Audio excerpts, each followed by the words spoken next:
जय हिंद। मैं सत्य और निष्ठा से शपथ लेता हूँ कि अपने जान की परवाह न करते हुए ईमानदारी पूर्वक अपने मालिक की जान और माल की रक्षा करूंगा। भारत माता की जय। ये हरे फोन करत बा। हेलो हेलो, अब निरहू बोला तानी। का रे तोहरा के मुंबई भागे के निशा हो गइल बा। अरे तो जब जानते बारा तो पूछत का बड़ माई के फोन दा का रे निकम्मा। ए माई निकम्मा ना, अरे हमार नौकरी लग गईल, सर्विस मिलल रे। और पता बा ड्रेस वाला 5,000 रुपया तो तनख्वाह। 5,000? हेलो, कट गई जी। हमार बेटा 5,000 की नौकरी करता। 5,000 की नौकरी। 5,000? यहाँ सिर्फ काम पे ध्यान देने का, जो मैं बोलेगा ना वो करने का, ना सुनना नहीं मांगता मेरे को, बुझा? हाँ बुझा। हाँ। होके वाली मेरे अरु के फोन आ गइल बा, पूछे खातिर कि हम मुंबई सही से पहुंच गइल बानी कि ना। Excuse me. Hello. Hello darling, I love you. इंतजार करत रह।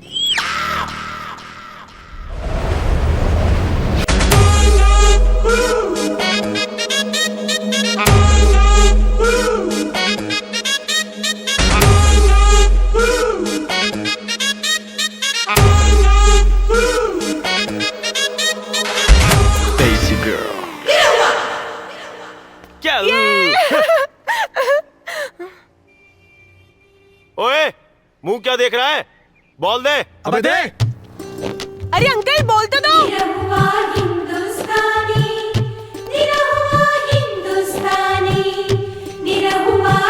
Are you deaf? Give me the ball. अंग्रेजी हमरा पता रहे, फिर अंग्रेजी में कचर पचर हुई। यही से एक बार हम जेट से आगे के पढ़ाई को के आयल बनी। ए से आपका बोल, बी से बहुत बढ़िया। पुलिस! हे भगवान, फिर फांसी पे चढ़े के पड़ी। चल चलता। अरे पकड़ो।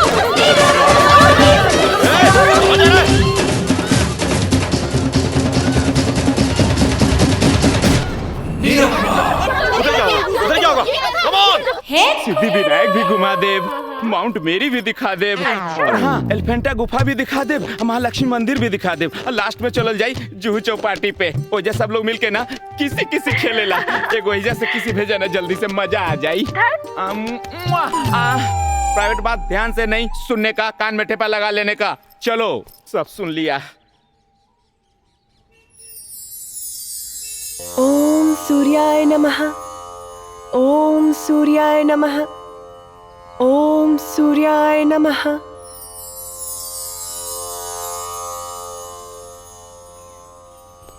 गुड मॉर्निंग बेटा। वेरी गुड मॉर्निंग पापा। अरे हाँ? आज फिर से चीटिंग? आज तो आप मुझे कॉलेज छोड़ने वाले थे ना? ओह आई एम सॉरी बेटा।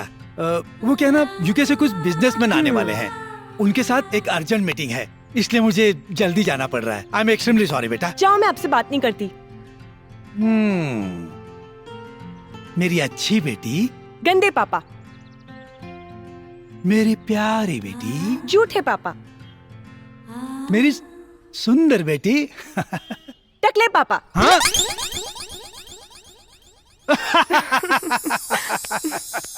दिलवा ले गईलू रानी बोतल में भर के, कहाँ चल गईलू हमके दीवाना करके। देसिका। दिलवा ले गईलू रानी बोतल में भर के। मैडम जी आओ तरी, जल्दी से गेट खोलो, सलूट करो, और गेट खोल के जल्दी से सलूट तान दो। हाँ। देसिका। अरे बाप रे, हम तो अपना मन जोगे रानी के निगरानी में लागल बानी।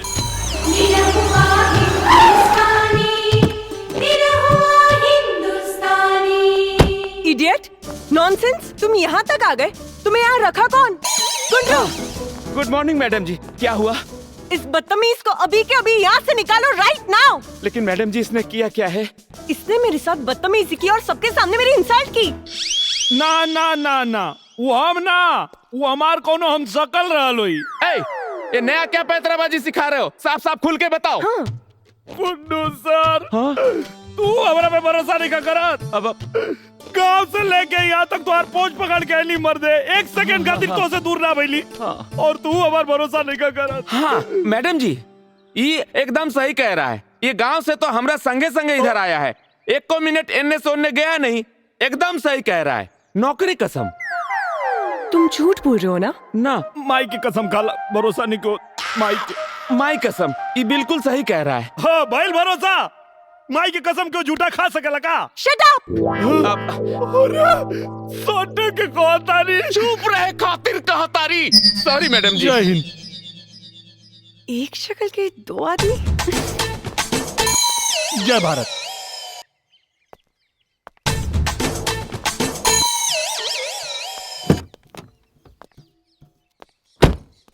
By by.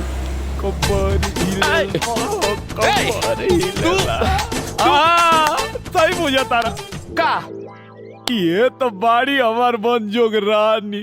तो आदमी बाड़े के पैजामा तारा मालूम बा कि तू का कहता रे? अब तनी हमरा से तमीजे में बतियाई हो। अच्छा काहे कि अब बंगला के होखे वाला हम मालिक हई बेटा। ई बेटा केकरा कहले हो? हाँ, अच्छा छोड़, चल मोबाइल दा। ऊ काहे खातिर? ए मर्द मोबाइल दा। रुक रुक रुक, का करबे मोबाइल लेके? माई के बतावे के पड़ी ना कि ओकर पतो मिल गइल। बैलेंस बहुत कम बा। कोनो बात ना, हम चला ले। हाँ, हाँ। हेलो हाँ बाबूजी, पा लगी तनी माई के फोन दा, हमनी रहू बोला थई। हेलो, कौन बोला तारा रे? झागरू? अरे झागरू ना, निरहू बोला थई। माई के फोन दा, बैलेंस खत्म हो जाई। बांग्लादेश? अरे बांग्लादेश ना, बैलेंस खत्म हो जाई। माई के फोन दा। गाय के? अरे गाय के ना हो, माई के फोन दा। कहाँ से बोला तारा रे? अरे मुंह में बोला था नहीं, और कहाँ से बोला? अरे ट्रैक्टर में चला था ना, यही से सुनात नहीं थे। पहले देखा के बा। हेलो माई। हेलो, ए बाबू, अरे सुनात नहीं खे बाबू, टावर में आवा, टावर में। टावर नहीं के पकड़ा। एक मिनट, टावर पकड़ा होता है। हाँ। अरे मैया के मैया, हमार फोन। अरे बा। हाँ भाई, अब सुना था। अब सुना था। हे हाय, कैसा है भाई? अब तुम छोटी छोटी बातों पे गुस्सा हो जाती हो। एक मिनट, मैं तुम्हारा गुस्सा अभी ठंडा करता हूँ। ओ जूस वाले भैया, हाँ साहब। फटाफट सबके लिए जूस बनाओ, फटाफट। जी सर। ओके? सब लोग अपने अपने चेयर में बैठ जाते हैं। Okay baby, please sit. Come on guys. का जिला? हाँ बोला जवारी। केला कैसे बा? 40 रुपया। 10 रुपया के। ठीक बा ला। ये तुम्हारी कोल्ड ड्रिंक। चिल्ले। ओ जूस वाले भैया, क्या हुआ? हाँ हाँ हो रहा है साहब। ठीक है बाबा। हे बरम बाबा, आज एकरा के ऐसन गिरैया कि जिंदगी भर बिछौना न छोड़ पावे। थोड़ा डिस्को हो जाए। Come on. ला ला ला ला ला। ए क्या भाई, हो रहा है। ऐसा करना, जरा जल्दी जल्दी हाथ चलाना। कर ही तो रहा है साहब। रॉकी सुनो। अच्छा मेरी मेहनत काला नमक डलवाना। ओके बेबी, ओके भैया। और सुनो मेरे में बर्फी का ठीक है सब डाल देता हूँ साहब।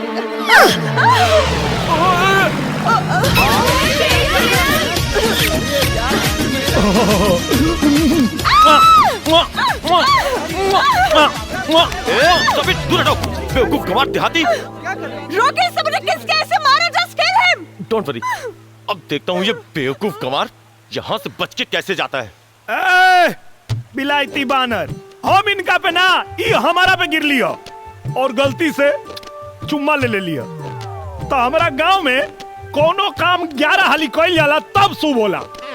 अभी 8 चुम्मा लेनी हो तो बिचवा में आ गिला हो। कोनो बात ना, अभी 3 चुम्मा और ले, और तोहरा अंदर दम बानू तो रोक के दिखावा। इंडी रहुआ हिंदुस्तानी के चैलेंज बा। अच्छा तो ये बात है, तो मैं भी देखता हूँ तू मेरी गर्लफ्रेंड का कैसे चुम्मा लेता है। Your challenge accepted. पक्का ना? हाँ बे पक्का। अरे रॉकी ये क्या कर रहे हो? अरे डोंट वरी डार्लिंग, मैं हूं ना। डार्लिंग थोड़ा पीछे, थोड़ा पीछे। तीन गो चुम्मा के बाटे सवाल, तू काहे बवाल करेला?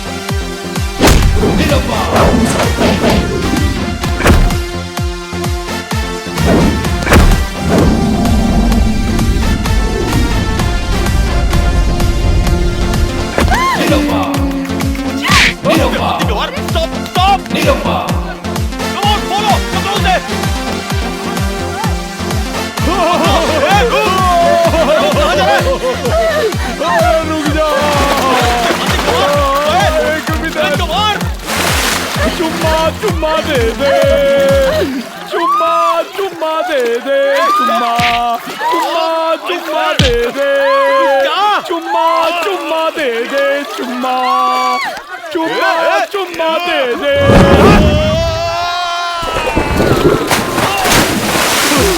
चुम्मा चुम्मा दे दे,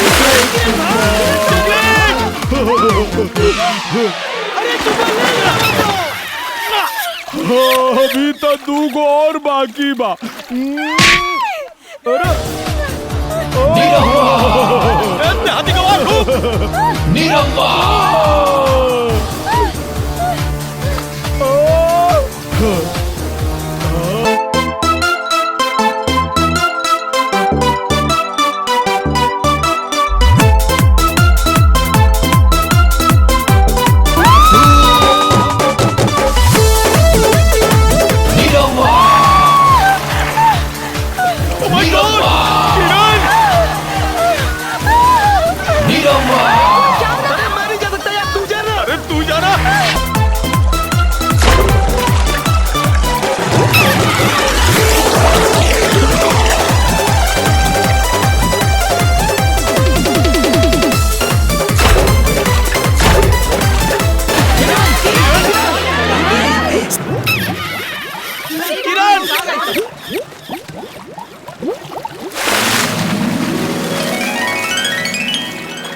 डार्लिंग, वो स्टूपिड गंवार कहाँ गया? ओहो, लगता है मेरे डर से भाग गया। अरे बेवकूफ, उससे मैंने दूसरा चुम्मा भी लिया। डोंट वरी डार्लिंग, अब वो तुम्हारा तीसरा चुम्मा कभी नहीं ले पाएगा। ओके, लेट्स एंजॉय स्क्वाड कार।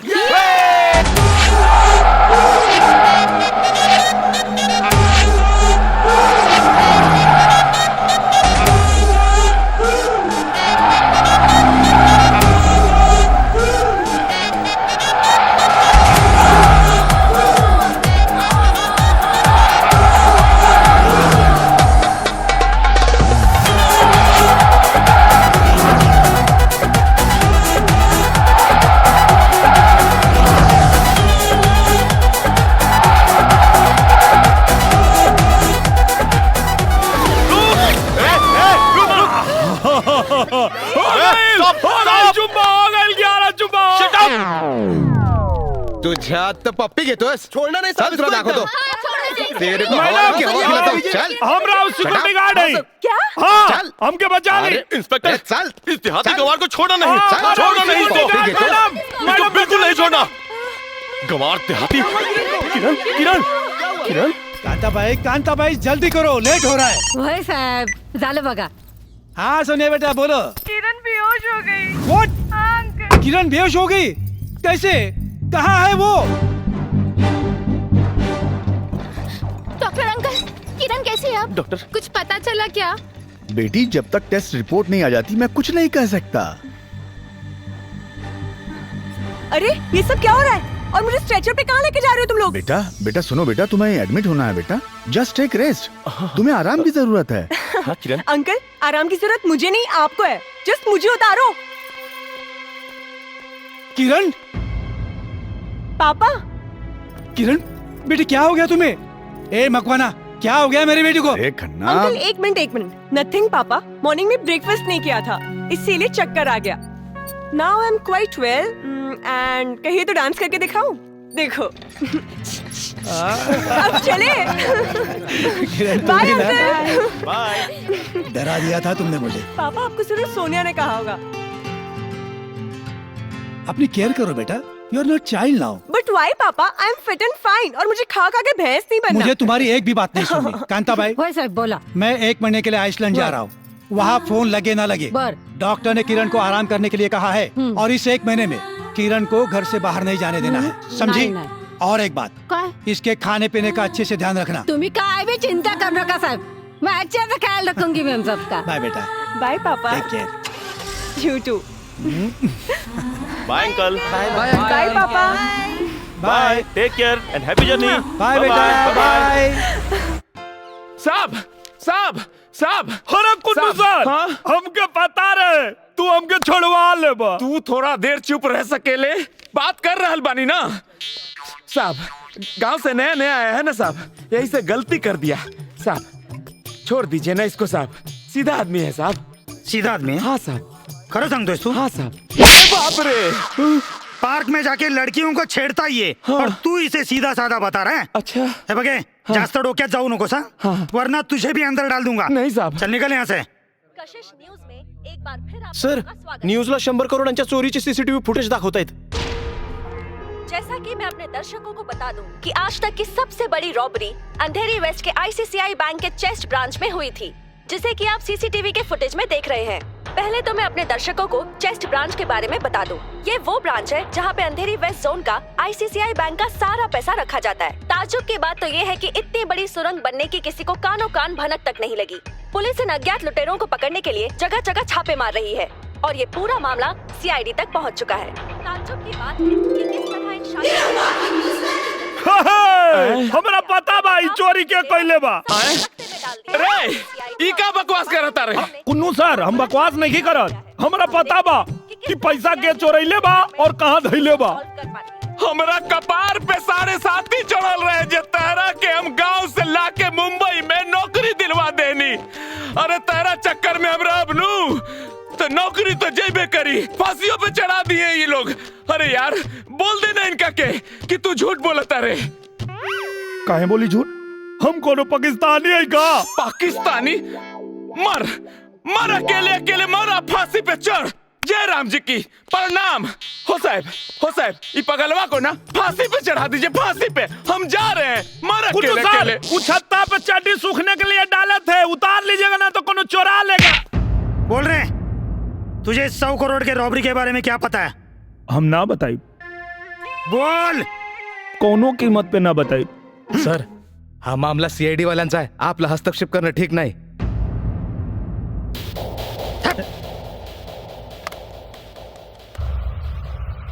सर साहब मुझे छोड़ दो साहब, मैंने कुछ नहीं किया साहब, मैंने नहीं चढ़ाया साहब। सर कहाँ है वो? लॉकअप में है, आइए।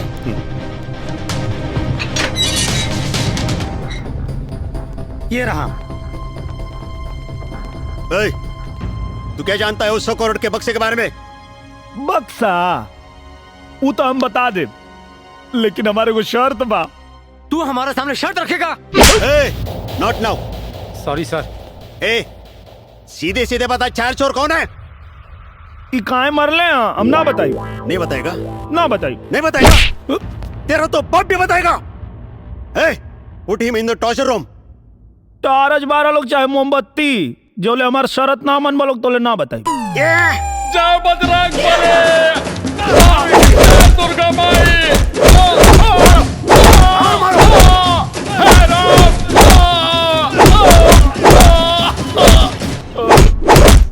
बोल, 100 करोड़ की रॉबरी के बारे में क्या जानता है? बता। मारो। सर, उस लड़के ने 100 करोड़ की रॉबरी के बारे में कुछ बताया? Not know. सर, उसने लुटेरे के बारे में कोई जानकारी दी? अभी नहीं। सर, अभी तक उनका मुंह क्यों नहीं खुलवा पाए? पता नहीं किस मिट्टी का बना है वो, टूटने का नाम ही नहीं लेता है। बट हमें भी उसे तोड़ने के बहुत से तरीके आते हैं। Sir, that's enough thank you sir it's all sir side please side please हटिए sir please sir it's all Neha, जैसा कि आपने सुना है, सीआईडी अधिकारी के लाख कोशिश करने के बावजूद भी उस लड़के ने 100 करोड़ की रॉबरी के बारे में अभी तक अपना मुंह नहीं खोला है। रूबी, उस लड़के के बारे में पता चला कि आखिर वो है कौन? नेहा, पुलिस सूत्रों से पता चला है कि उस लड़के का नाम नीरव कुमार यादव है, जो गांव टडवा टप्पा सौरी, जिला गाजीपुर, उत्तर प्रदेश का रहने वाला है और यहाँ अपने दोस्त के साथ सिक्योरिटी गार्ड की नौकरी करता है। नीरव कुमार यादव कोण आहे रे? या हलकटाला माहित कसं पडलं रे की 100 करोड आपण लोकांनी उडवलेत? ए भाऊ, अगर निरहू को सब कुछ पता ही है तो पुलिस को क्यों नहीं बता रहा है भाई? खूब शाना है भाई, अपन लोगों से सौदा करना चाहता है। अपन को इस हालत से बचने का है ना, तो उस लौंडे को पुलिस कचड़ी से उड़ाना पड़ेगा। बरोबर। Oh no no, it's a matter of our company's reputation. कुछ भी करना पड़े, कोई भी स्ट्रेटेजी अपनानी पड़े, कोई सौदा करना पड़े, हमें 100 करोड़ को रिकवर करना जरूरी है। अदरवाइज हमारी कंपनी को बैंक को इतने बड़े अमाउंट का भुगतान करना पड़ेगा। Do you understand? यस सर। किसी भी तरीके से उस नीरहू कुमार यादव को मोल्ड करो। ओके सर।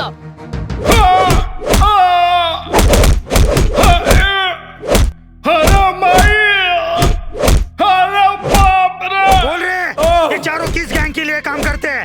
चल बोल नौकर। कितना बार कहे कि ना बताई तो ना बताई।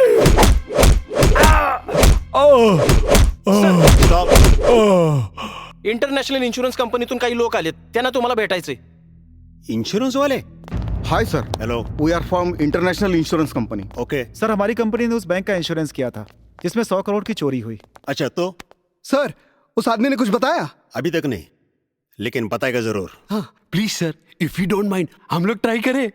आपको क्या लगता है हमें झक मारे बेटे? सर एक्चुअली यू शट अप। ये आई राज उगलवाने। गुन्हेगारांकडून गुन्हा कबूल करून घेणं म्हणजे काय पॉलिसी काढायचं काम नाहीये। 4 पेपर पर साइन किए, चेक लिए और काम खत्म।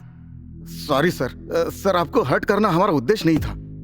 Please sir, one chance. अपना मतलब तुझसे राज उगलवाने से है ना? सर प्लीज सर, सर हमारे पास 16वीं विद्या है जिससे वो सारे राज उगल सकता है।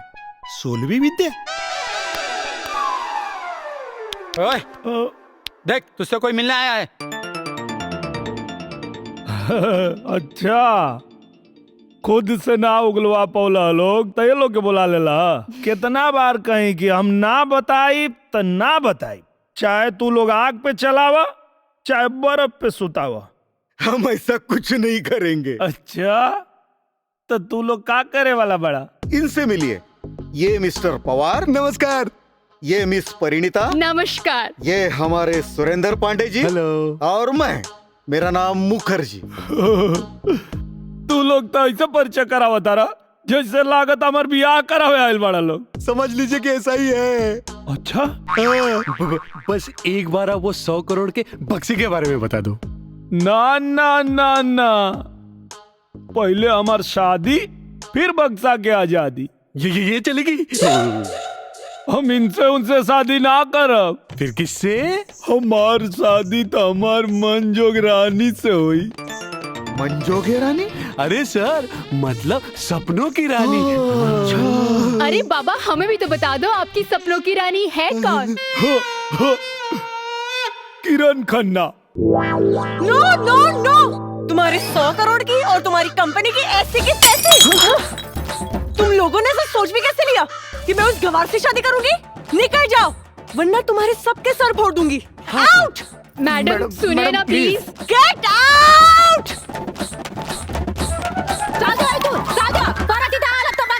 झाडून मारन तुम्हाला। काय गट्टावळे, तुला काय भोजपुरी सांगू काय मी? सर जल्दी दो ना सर। नाही बाबा, आती हुई लक्ष्मी को ना नहीं करते।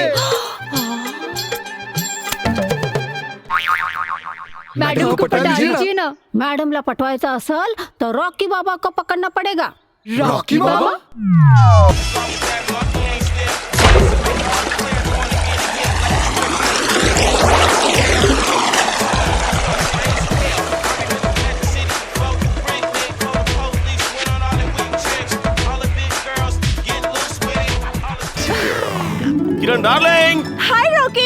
मैं तुम्हारे लिए एक मस्त प्लान लेके आया हूँ। ओह, holiday plan. Oh no darling, एक दिन में 1 करोड़ कमाने का प्लान है।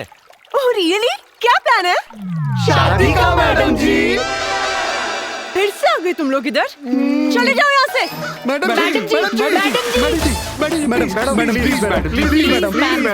प्लीज। हाँ मैडम जी। Darling please relax, cool down, cool down, cool down. तुम मुझे कूल डाउन बोल रहे हो? हाँ तुम? मैडम जी, मैडम। Get out. मैं कुछ भी नहीं करने वाली, समझे तुम लोग? सब के सब यहाँ से निकलो। Kiran, Kiran, please please listen to me. No, तुम मुझे इस गवार बदतमीज से शादी करने के लिए बोल रहे हो? तुम? I don't believe this. Kiran, Kiran, please. अरे शादी नहीं यार, फिल्मी ड्रामा। फिल्मी? यस बेबी, जैसे फिल्मों में हीरोइन फेरा लेती हैं, सिंदूर लगाती हैं, शादी हो गई और सीन ओवर, और सब लोग अपने अपने पैसे लेके अपने अपने घर। मैडम जी, बस आपको सिर्फ इतना ही करना है और इसके बदले हम आपको 1 करोड़ देंगे। 1 crore?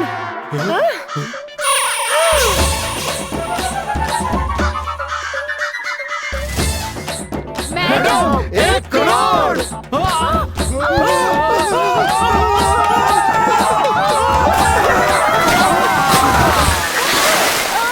Oh my God. Darling, इतना हाइपर क्यों हो रही हो? 1 करोड़ दे रहे हैं, 100 लाख, और बदले में करना क्या है? शादी का एक छोटा सा ड्रामा मैडम, प्लीज।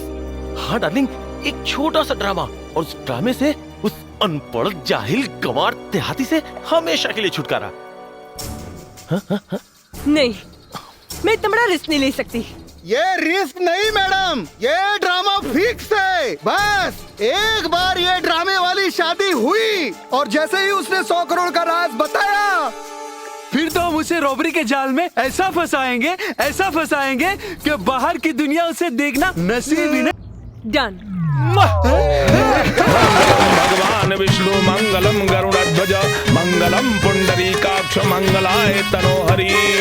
ओम मंगलम भगवान विष्णु मंगलम गरुड़ध्वज मंगलम पुंडरीकाक्ष मंगलाय तनोहरि। विघ्नेश्वराय वरदाय सुरप्रियाय लंबोदराय सकलाय जगद्धिताय नागाननाय सूर्यज्ञ विभूषिताय गौरीसुताय गणनाथ नमो नमस्ते।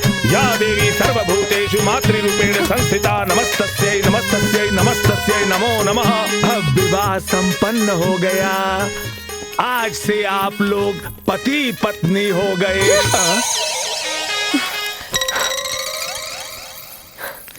करे जा कहाँ जात बाड़ू, करे जा निकाल के। सर, हमने आपकी शादी आपकी मंजू की रानी से करा दी।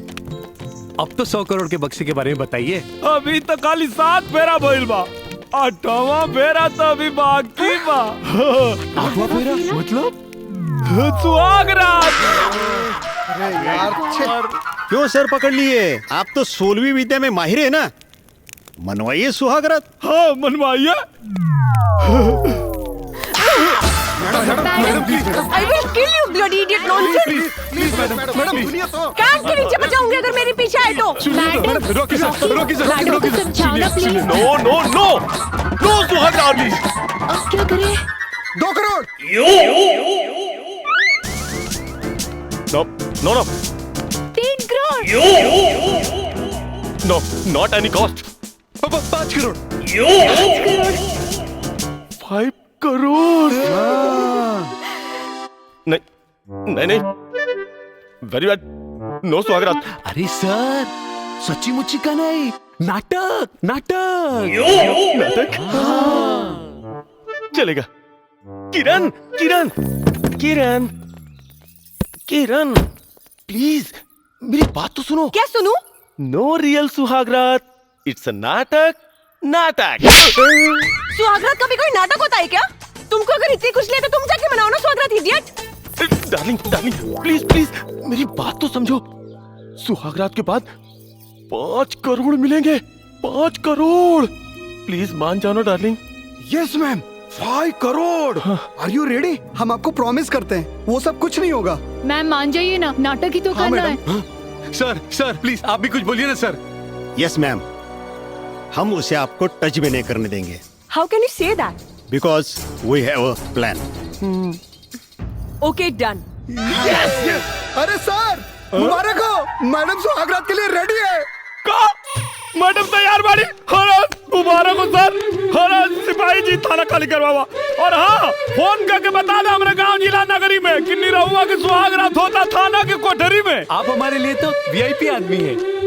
वीआईपी सुहागरात तो वीआईपी जगह ही होगी ना। मतलब 5 स्टार होटल में।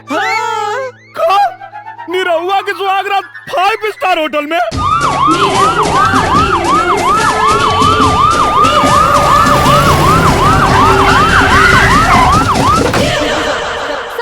सर आपने कभी सोचा था कि आपकी सुहागरात 5 स्टार होटल में होगी? आपको कैसा लग रहा है कि आपकी सुहागरात 5 स्टार होटल में मनाई जा रही है? बहुत ज्यादा खुशी हो रहा है और ज्यादा जानकारी चाहिए तो पहले सुहागरात मना लेते हैं। जल्दी हटिए। वन क्वेश्चन सर। ए हबक रे हाथ से तो।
वाह, कबाब, शराब, शबाब।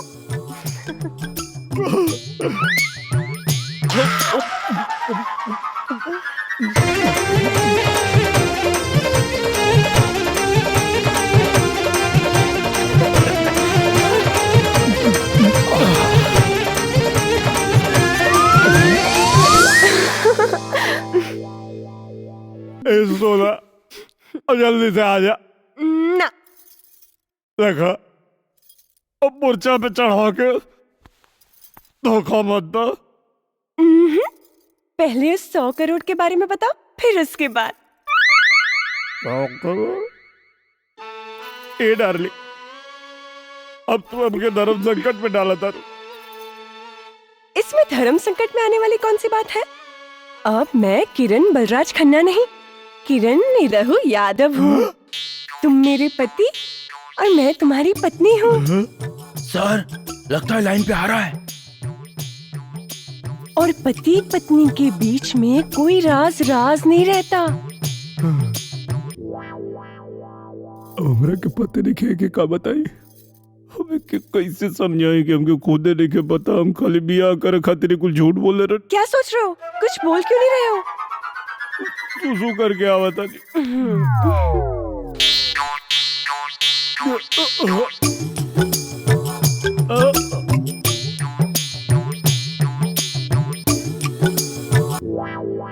कहा था ना दारू मत पिलाओ उसे। क्या कह रहे थे? 16वीं विद्या है, अब मुतवाओ उसे। इडियट।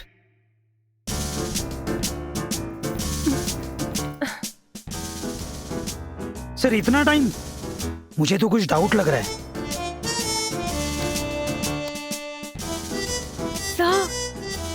बहुत देर हो गई, आ क्यों नहीं रहा है?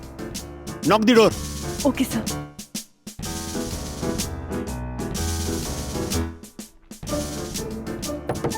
पतिदेव, मेरे प्यारे पतिदेव, निरवा डार्लिंग, डार्लिंग। सर, कुछ आवाज नहीं आ रही, लगता है लुढ़क गया। हाँ? अरे अब क्या होगा? मूव। सर, कहाँ गए हो? ए हल्का, तुझे कैसे मालूम 100 करोड़ अपन लोग ने चुराया है? अबे बोल। पहले ना मालूम है, लेकिन अब मालूम चल गई। गाडी थांबव, याला कापून टाकून समुद्रात फेकून देऊया. चल लवकर.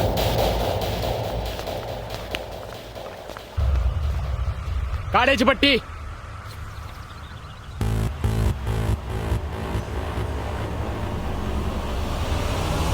लवकर बोल नाहीतर मार्शल. समुंदर!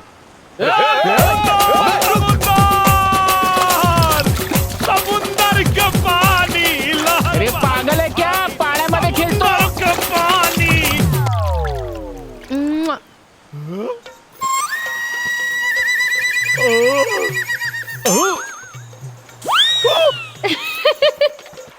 तुझ्या आता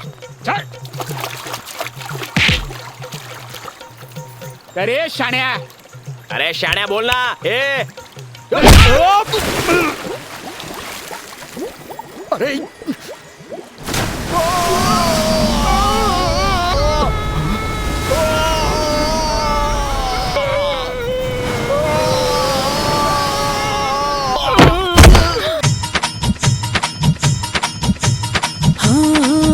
आई गौना के बारात जाइब सैया जी के साथ, बस 2-4 दिन के बाद चढ़ी डोली में। अजिया धड़ के हमार जाए पड़ी ससुरार, छुट्टी घर दुआर यही होली में।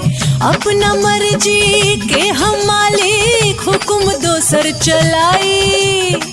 मानी नाही मोर बलमुआ, सारी रात सताई। करी मोहे परेशान सभी सोच।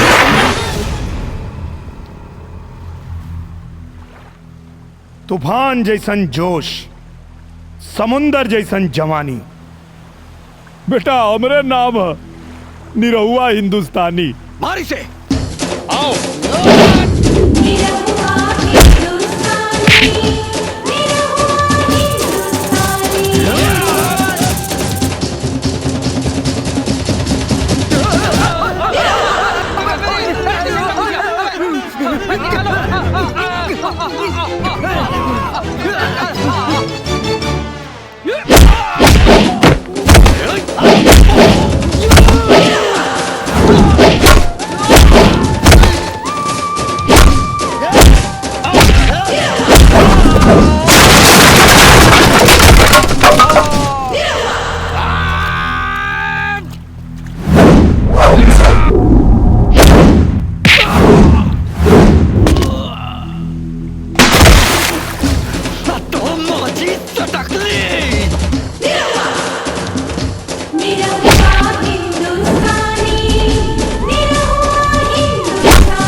सर, पूरा होटल देख लिया, कहीं नहीं मिला वो.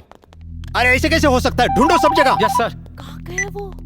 हेलो, कंट्रोल रूम मधून मात्रे बोलतो साहेब. व्हाट? मूव.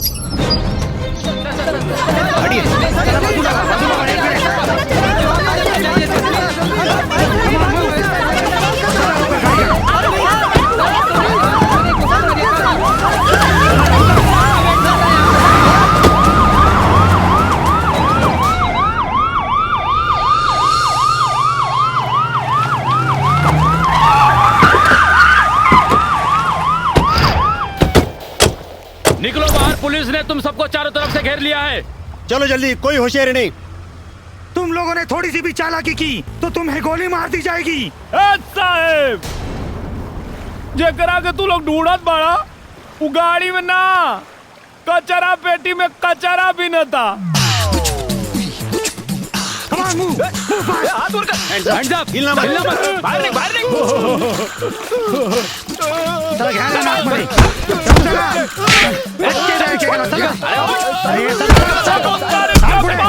समुंदर के पानी। आपने 100 करोड़ की रॉबरी का पर्दाफाश किया, कैसा लग रहा है? बहुत अच्छा लग रहा है। आपने उन चोरों के बारे में पुलिस को पहले क्यों नहीं बताया? इतना टॉर्चर क्यों सहा आपने? अरे ये सब हमारा प्लानिंग था। वो क्या है कि चूहा को बिल में से निकालने के लिए बिल में पानी डालना पड़ता है। ये भोजपुरिया आइडिया आप लोग को समझ में नहीं आएगा। सर ये आइडिया आपको आया कहाँ से? कहाँ से? अरे इससे ज्यादा दिमाग तो हमारे गांव में भैंसिया को भी होता है। रहुआ जी, आपकी 100 करोड़ की रॉबरी का मिशन तो पूरा हुआ, अब आपका अगला मिशन क्या है? मिशन सुहाग रात। छोड़ो मुझे, छोड़ो। तोहरा चक्कर में भइल बा बहुते पिटाई, सुहाग रात में आज बड़ी मजा आई। तुम्हारी हिम्मत कैसे मुझे हाथ लगाने की? हाथ हम जौवन चाहे तोवन लगा सकता नहीं। अरे हम तुम्हार पति हैं। पति? कौन पति?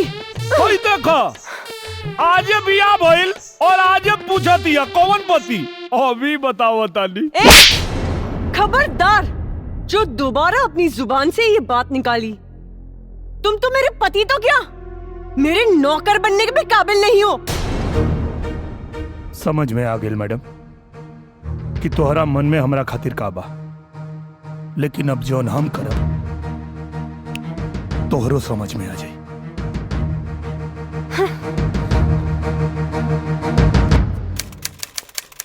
मिस किरण खन्ना, ठीक है ना भाई जी? हाँ। Bungalow number 203, palm spring, Goregaon west, Mumbai 104। Nirua, court का नोटिस।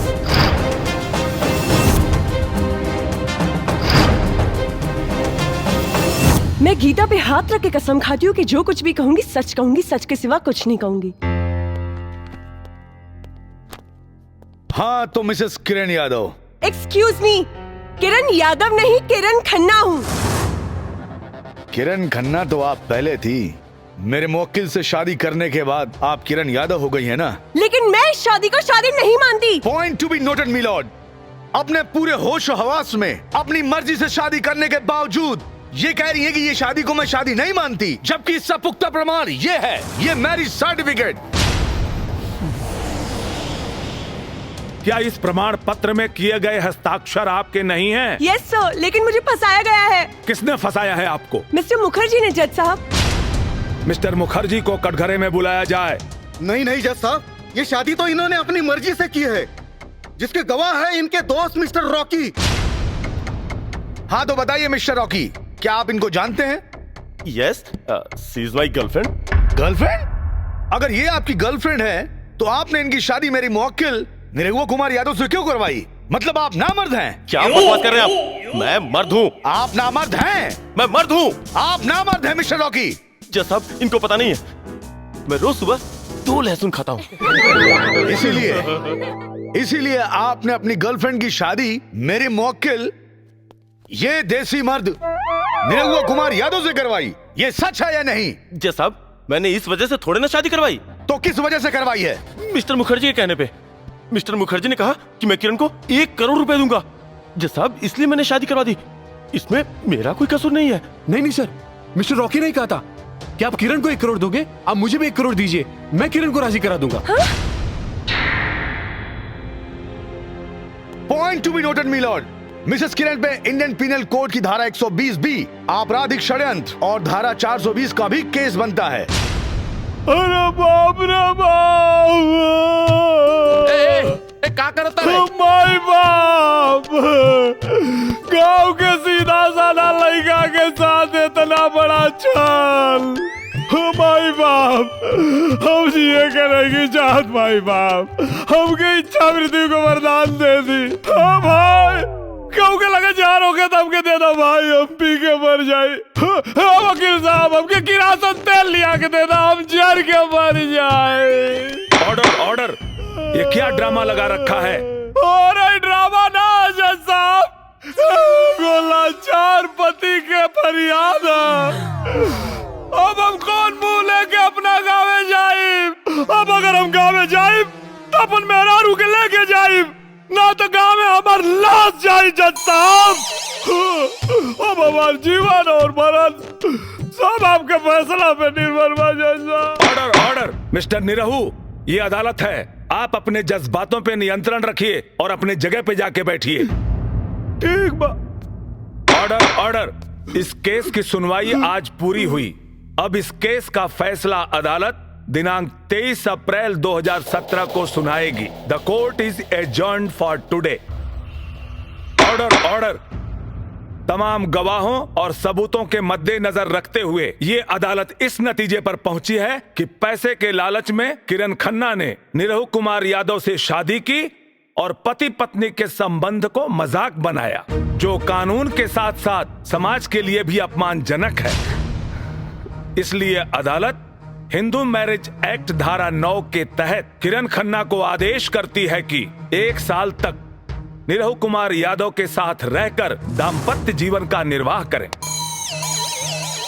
1 साल के बाद अगर ये चाहें तो अदालत में तलाकनामा दायर कर सकती हैं और ये अदालत निरहू कुमार यादव को सचेत करती है कि किरण कुमार से किसी प्रकार की जोर जबरदस्ती ना करें। एकदम नहीं करेंगे माई बाप, बस ही मत करें हमारे साथ में।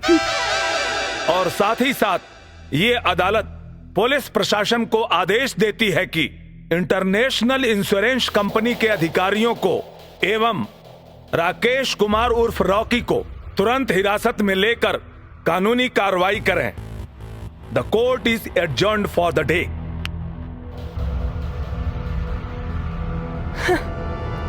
Thank you sir. Inspector, hands up, hands up. Darling, तुम किधर? अगर किसी ने भी बचाने की कोशिश की तो इसे जान से मार दूंगा। रोके, छोड़ो मुझे। Oh my God! Shut up!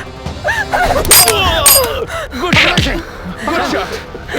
चल, छोड़ो मुझे, छोड़ो। ले जा। खा करे जा, अब तो चला ही के पड़ी। चला चली गाजीपुर, चला चली गाजीपुर। छुक छुक छुक छुक।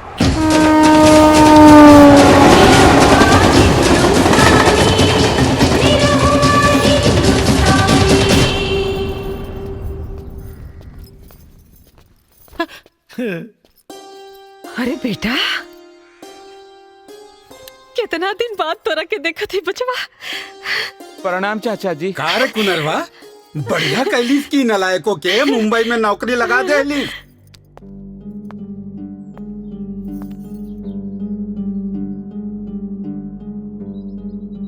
ई के बेटा?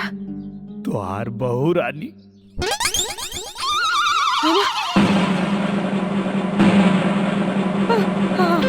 हमार बहू रानी। अच्छा, नहीं, अच्छी है, बहुत अच्छी है। अरे बड़को, छटको कहाँ पड़ी? आवा जल्दी से रे, हमार पतो बहू रानी आइल बाड़ी। अरे भौजी, भाभी, अरे हम तो हर देवर है। Shut up and stop all this nonsense. मैं तुम्हारी बहू नहीं हूँ। मैं सिर्फ कोर्ट का आदेश पालन करने के लिए आई हूँ। 1 साल रहूंगी और फिर चली जाऊंगी। और खबरदार, अगर किसी ने मुझसे रिश्ता जोड़ने की कोशिश की। जी मैडम। मेरा कमरा किधर है?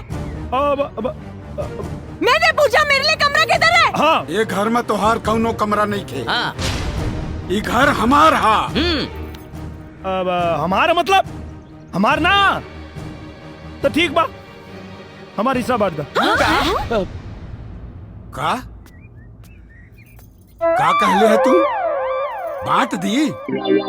ससुर जौने छपरा मारा सब हिस्सा मांगल भुला जाइबा। कैसे मारब जी? काहे के मारब? ई घर हमार, ए घरे का मालकिन हम, त हमार कमरा हमरे बेटा का कमरा। जा बेटा, जा जा हमरे कमरा में जा, जा जा। आई मैडम, जा कमरा में जा। हम हो जाते हैं। तय कहाँ रे? मैडम जी के लगे। मैडम जी के लगे? हाँ, तू नहीं। अरे बाप रे, ना ना ना ना, घर जाता नहीं। अरे बाप रे बाप, कहाँ फंस गई नहीं। हमरा मना करे के बाद भी घर में घुसा दे लो।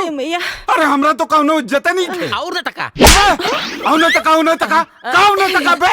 भाग यहाँ से, भाग यहाँ से। भाग जी। कहाँ यहाँ? हाँ बोली। जब वो बेशरम लड़की खुद के घर के बहू मानते नहीं के तकौ ना हक से यहाँ रही। हमार वंश बढ़ावा खातिर जी। अरे 1 साल के बाद जाए वाली बिया ओकरा से तू वंश बढ़ावे के उम्मीद लगावले बड़ू। इतना बड़ हो गई नी इहो नहीं के पता कि लड़का होके खातिर खाली 9 महीना चाहेला, सालों भर ना। अरे जब उन्हीं रहुआ के अपन पति मानते नहीं थे तो 9 महीना आपका 9 साल में भी कुछ ना होई। काहे ना होई जी, कैसे ना होई, जरूर होई।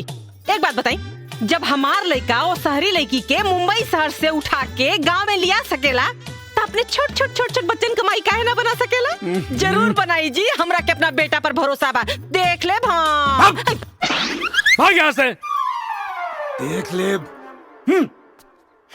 चाचा तोरे घर क्यों आइल बा? क्या रे? पता नहीं के। मैं किरण का डैडी हूँ। आई बैठी। मैं यहाँ बैठने के लिए नहीं आया हूँ। मेरी बेटी कहाँ है? पापा पापा। किरण बेटा, ये तूने क्या किया? अनजाने में मुझसे बहुत बड़ी गलती हो गई पापा। कोई बात नहीं, तुम्हारी गलती सुधारने के लिए मैं आ गया हूँ। निरुआ कहाँ है? अरे ससुर जी प्रणाम। Shut up! मुझे ससुर जी नहीं साहब जी कहो। राजा का मुकुट पहनने से कोई भिखारी राजा नहीं बन जाता। अब भिखारी की क्या औकात होती है मैं अच्छी तरह जानता हूँ।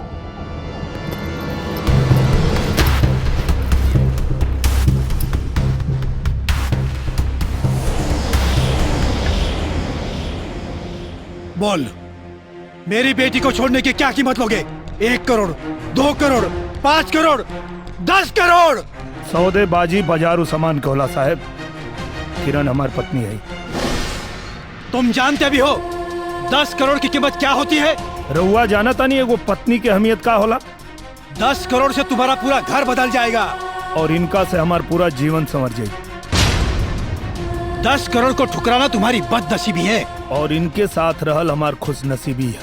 तुम ये भूल रहे हो कि किरण यहाँ जीवन भर के लिए नहीं, सिर्फ 1 साल के लिए आई है।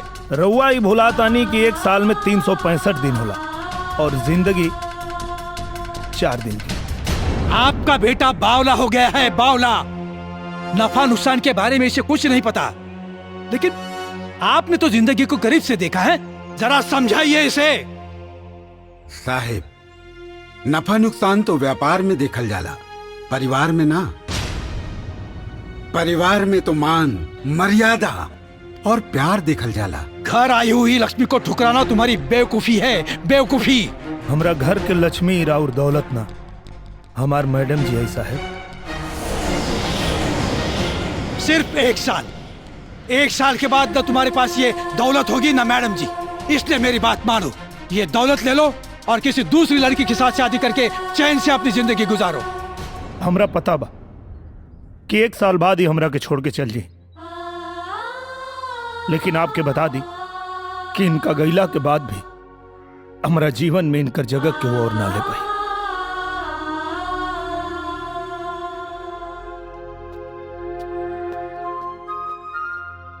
वैसे तो हमनी के संस्कार ना हा कि द्वारी पर आयल मेहमान के जाए के कहीं।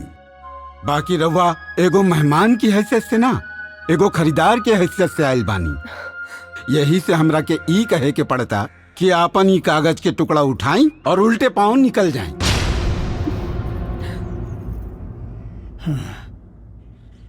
आज तक मैं केवल पैसों की अहमियत जानता था, लेकिन आप सबके विचार जानकर मुझे रिश्तों की अहमियत भी समझ में आ गई।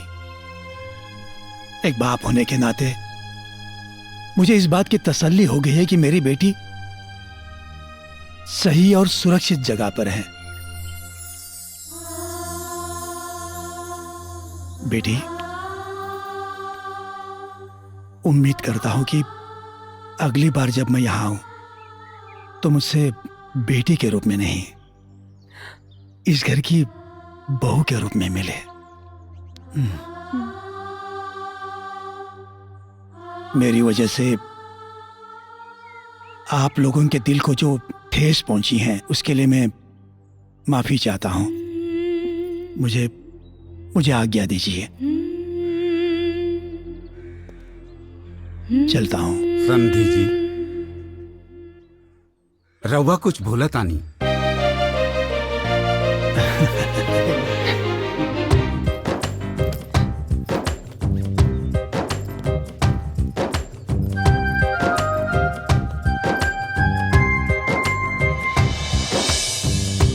आओ लोगन। हाँ गिरधारी भैया बाहर निकला है, गिरधारी भैया बाहर निकला।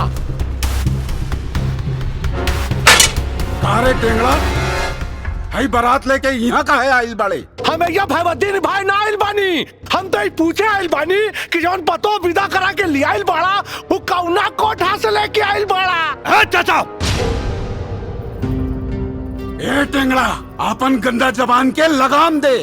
वो हमार पतो है। पतो? अरे दुद्दू को पतो तो बाड़ी घरवा में है भैया। ये कवन ने का डिजाइन का पतो लेके आइल बाड़ा तू है?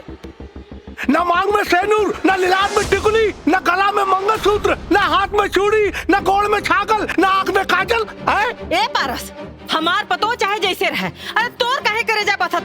अरे कहे ना बाती है भौजी, खानदान देख के नु बा इज्जतिया तो हमरो नु जाई। ए चचा, हाँ जब बित्ता बित्ता बेच के दारू पी गईला तब ना खानदान की इज्जत जात रहे। हाई देखा है?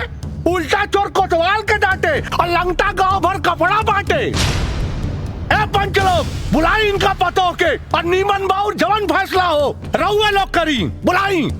रे टेंगड़ा, हमार बेटी पतो है पर्दा में रह ले। अरे का भैया दाई से पेड़ छुपा होता रहा है? अरे तोरा के पता बा अगर पतोया आ गई ना तो सारा पोल खुल जाई, पूरा गांव के सामने बेइज्जती हो जाई। हाँ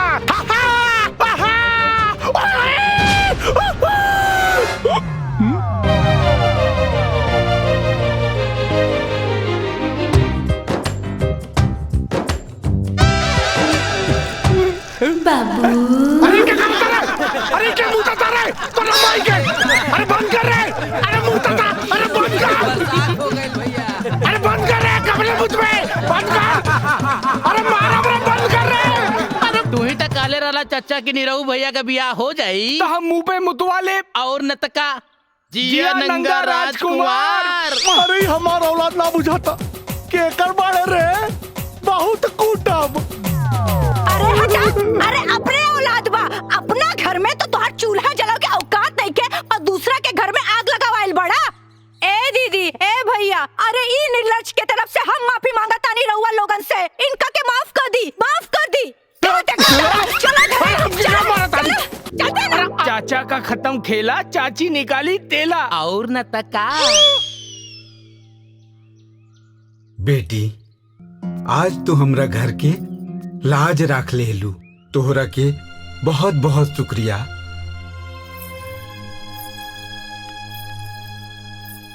शुक्रिया बोल के मुझे शर्मिंदा मत कीजिए बाबूजी, ये मेरा भी तो घर है। मुझे आशीर्वाद दीजिए बाबूजी कि मैं इस घर की लाज हमेशा बचा सकूं। जुग जुग जिया बेटी, सदा सुखी रहा।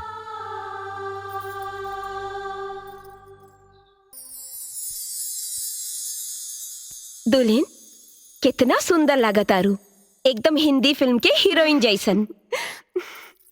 दुल्हन एगो बात कही, आपन सुहाग रात के सपना तो हर लड़की सजावेली, लेकिन तोहार सुहाग रात के सपना सिर्फ तू ही ना, ये पूरा परिवार सजैले बा।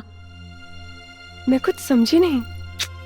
हमार कह के मतलब ई बा कि हमरा के और छुटकी के नसीब में भगवान माई बने के सुख तो देवे न कैलन, यही से ई खानदान के वंश चलावे के पूरा जिम्मेवारी तोहरा पे बा। बड़की भाभी। हाँ रवा के माई बुलावताड़ी। अच्छा चला बता। हाँ। मंजली भाभी हाई ली राउर मोबाइल। अरे वाह, मंजली भाभी के तने रहू भैया बहुत प्यार करी ले। अच्छा तोहरा के कैसे पता बा? कैसे पता का? जेकरा हाथ में मेहंदी खूब लाल होला मतलब कि ओकर मरद ओकरा के बहुत प्यार करी ले। अच्छा तोहरा मरद मेहरारू के प्यार खूबे पता चलता। हाँ लागता भैया से बात करके तोहरो हाथ में मेहंदी लगवाही के पड़ी। अच्छा मजलू, हम अबे आवतानी।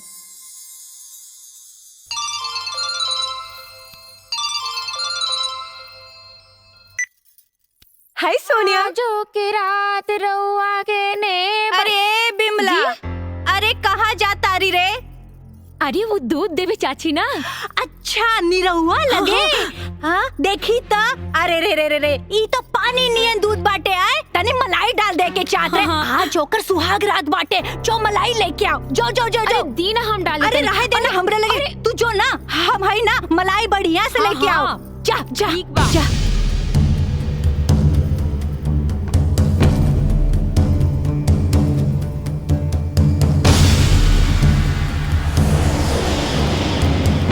ई ला चाची, अब तो खुश ना। हाँ पकड़ा। जा बहुरिया से कह दियो कि जरूर पिया दे। जा। हाँ हम एकदम में कह दे। जा जा जा।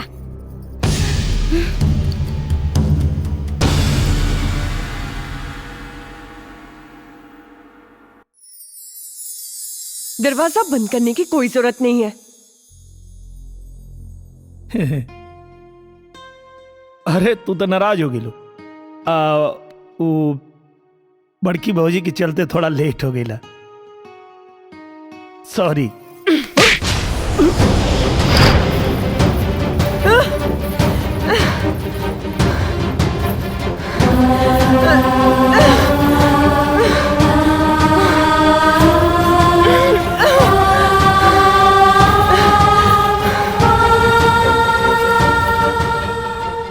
अगर तुम मुझसे सच्चा प्यार करते हो तो उसी सच्चे प्यार का वास्ता ये तुम्हारे और मेरे बीच की लक्ष्मण रेखा है। इसे कभी पार मत करना।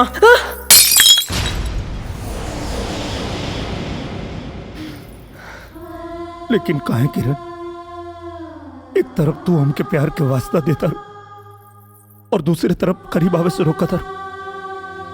काहे? क्योंकि मैं तुमसे नफरत करती हूँ और पूरी जिंदगी नफरत करती रहूंगी। लेकिन किरण, हमार कसूर का? तुम्हारा सबसे बड़ा कसूर ये कि तुमने मुझसे प्यार किया। बहुत घमंड है ना तुम्हें अपने प्यार पर। मैं तुम्हारा सारा घमंड चूर चूर कर दूंगी। तुम्हारी बीवी होकर तुम्हें बीवी का सुख नहीं दूंगी। तुम मुझे महसूस करोगे लेकिन छू नहीं सकोगे। तुम मुझे देख सकोगे लेकिन पा नहीं सकोगे। रुलाऊंगी, तड़पाऊंगी, तरसाऊंगी। यही सजा है तुम्हारी। निकल जाओ यहाँ से। Get out. अरे कुलच्छनी, अरे ये हमार घर है, हमरे बेटा का घर है। ते को नहीं निकाले वाली रे हैं? तोरा के तोरा औकात बताता नहीं हम। चल, जौन गाय दूध न दे वो माटी में जाए। कौन रिश्ता देखे तोरे घर से। निकल यहाँ से।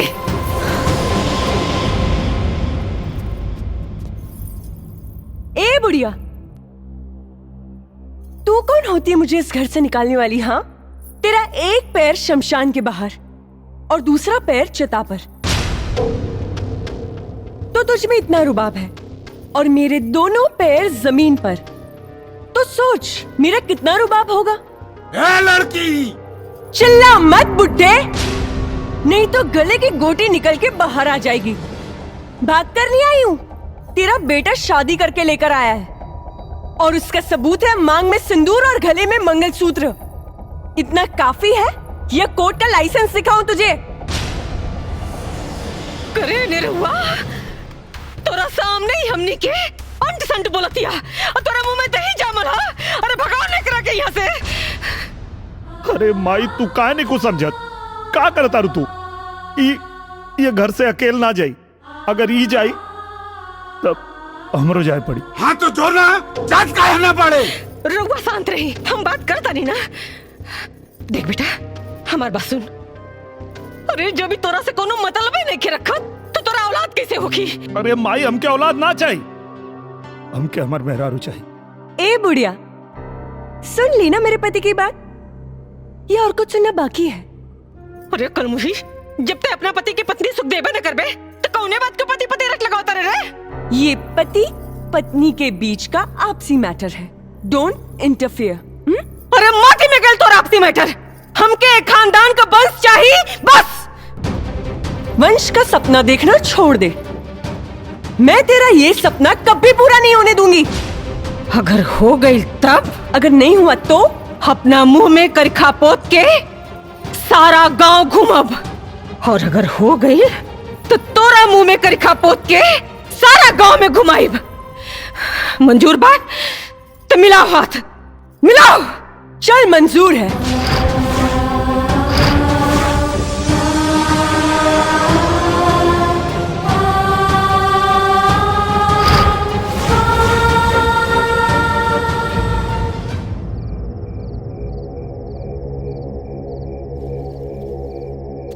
बच्चा, एक फल का नाम ले। केला।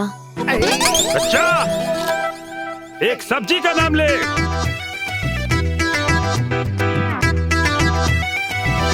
भंटा। ए बाबा, हम यहाँ फल और सब्जी खरीदे थोड़ी आइल बानी।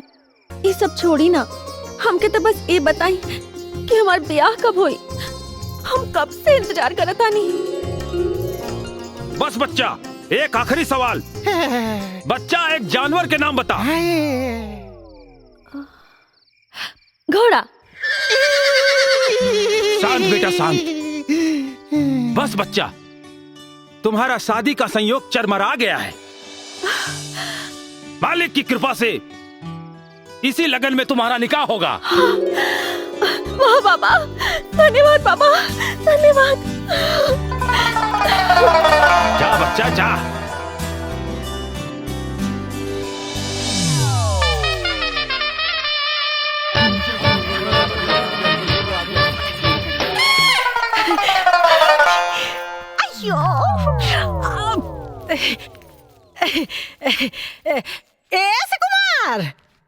कुमार। हाँ माई। अरे हमरा के तनी मुरली बाबा का दर्शन करे के हा। चला बेटा। माई, हम सुबह सुबह अंडा खा लेल बानी, तो मंदिर कैसे जाई? एगो काम करा, नंदुआ के साथे जा। अच्छा, नंदुआ चल रहता ही चल। अरे माई, हम मंदिर नहीं जा सकत। हम मंदिर नहीं जा सकत। काहे कि आज सुबह ही उठ के जब हम जमाई लेनी है ना, तो एगो माछी मुंह में घुस गई रहे। अच्छा। आज हमार पूरा दिन बर्बाद हो गई बा। हम मंदिर ना जाए, ना जाए मंदिर, ना जाए, ना जाए। हम चली तोरा संगे, हम चली। काबा क्यों? रउआ के तो दोनों बेटा भ्रष्ट हो गई ने। अगर रउआ भ्रष्ट ना होखी तो हमरा संगे मंदिर चलो। ठीक है, तो चल। अरे हमरा के फटफटिया चलावे के ना आवेला, बुझलू? 4 किलोमीटर पैदल चले के बाद तो चला। तो रहे देही, 4 किलोमीटर पैदल चलत चलत तो हमार गोड़ न दुखा जाई। हाँ। आय भगवान, अगर आज हमार बाप हमरा के फटफटिया चलावे से खौले रहत तो 3 गो मुस्टंडा बेटन के निहोरा ना करे के रही। अरे जौने मतारी के 3 गो मुस्टंडा बेटा होखे, ओकरे मतारी के कोई मंदिर भी ना ले जाता।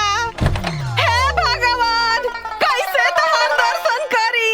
हे हमर नाथ। माई। हाँ बेटा, चलो हम लेके चलते हैं। चल बा। हाँ चलो। अच्छा, देख देख, ये हमार सरवन बेटा। और न तक का चाबी, चाबी। ला बेटा, चाबी। चला। और न तक का। ला, आ गई मंदिर।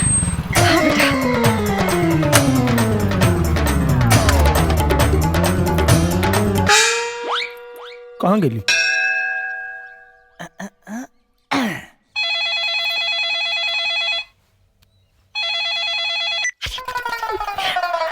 हेलो। हाँ बेटा, अरे हम तो बड़का मुसीबत में फंस गई। अरे बेटा, हमरा के तो लोग बंधक बना ले बा। अरे बेटा, अरे बाप रे, अरे तेरी जान बचा दे रे बेटा। अरे भाई। जान से गई।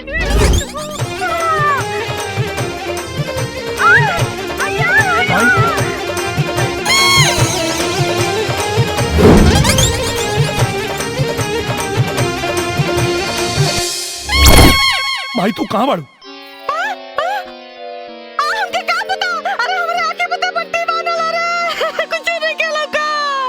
क्या चाहता हूँ लोग? बात करावा हमरा से। सुना, तू अपन माई के जिंदा देखल चाहता रहा, तू करा जो हम कहता नहीं। का चाहता रहे तू लोग? और बगल में वो मंडप लगल बा, वो मंडप में दूल्हा की जगह जाके बैठ जाओ। अबे हम काहे बैठ जाई? वो मंडप में आज हमार बिटवा की शादी है। अरे तो तोरे बेटा की शादी है तो अपने बेटा के बैठाओ, हमके काहे बैठे कहता रहे? अरे वो तो परेशानी के बाद बा, हमार लड़का शहर से शादी के लिए आवत रहे, अब ले नहीं खे आई और इधर मुहूर्त बीतल जाता और शादी के मुहूर्त बीत गए तो अगले 20 बरस लड़की के शादी के लगन नहीं खे। ऐसे लड़की वाला हमार मेहरारू के बनक बना ले बा और अगर मुहूर्त बीत जाए वो हमार मेहरारू के गोली से मार दे। ऐ खातिर जब तक हमार बिटुआ नहीं खिया तू दूल्हा बन के बैठ जाओ। अरे हम बैठब तो लोग के पता ना चली कि हम दुल्हन आई। तू होकर चिंता मत करो, वो लोग कुछ ना जान पाई है। वो कहा है कि लड़की वालन हमार बिटुआ की शक्ल न देख ले। हाँ देखो तू लोग सही नहीं करत। अभी सही गलत सोचे के समय नहीं खे, फिर कुछ समय के बाद बा तोर छठा फेरा होता है हमार बिटुआ आ जाई। सुना कुछ गड़बड़ कैला तो अपन माई की जिंदगी से हाथ धो बैठ में। चुप बुढ़िया चुप। चला माई चला चला चला। पंडित जी दूल्हा बाबू आगे ले, जल्दी जल्दी ब्याह करावा।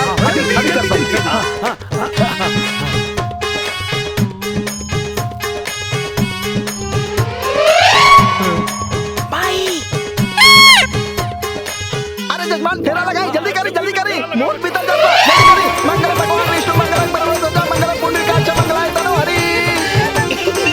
अब आगे चली जल्दी करी हाँ जल्दी करी। मंगलम भगवान विष्णु मंगलम परमहंस मंगलम पुंडरीकाक्ष मंगलाय तनोहरि। ओम सर्वमंगल मांगल्ये शिवे सर्वार्थसाधिके शरण्ये त्र्यंबके गौरी नारायणी नमोस्तुते। मंगलम मस्तु। ई ली जजमान सिंदूर दान करी। अरे जजमान जल्दी करी। हम सिंदूर दान ना करब। जजमान रहुआ कहीं ना।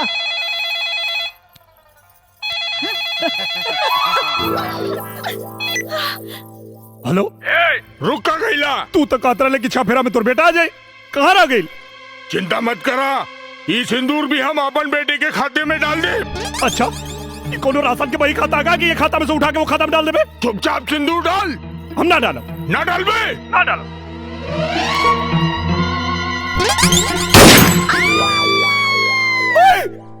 अब है तक ता जियता नहीं बेटा, बाकी आगे के जिंदगी का कोनो भरोसा ना।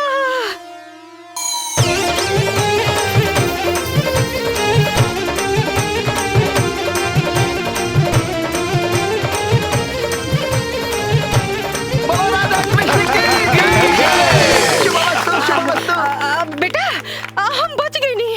अरे तू बच गई लू, यहाँ फंस गई नहीं। चला यहाँ से। चल चल आजा। अरे अकेले अकेले कहे जाता नहीं, राउर बहुरिया साथे लेके जाई।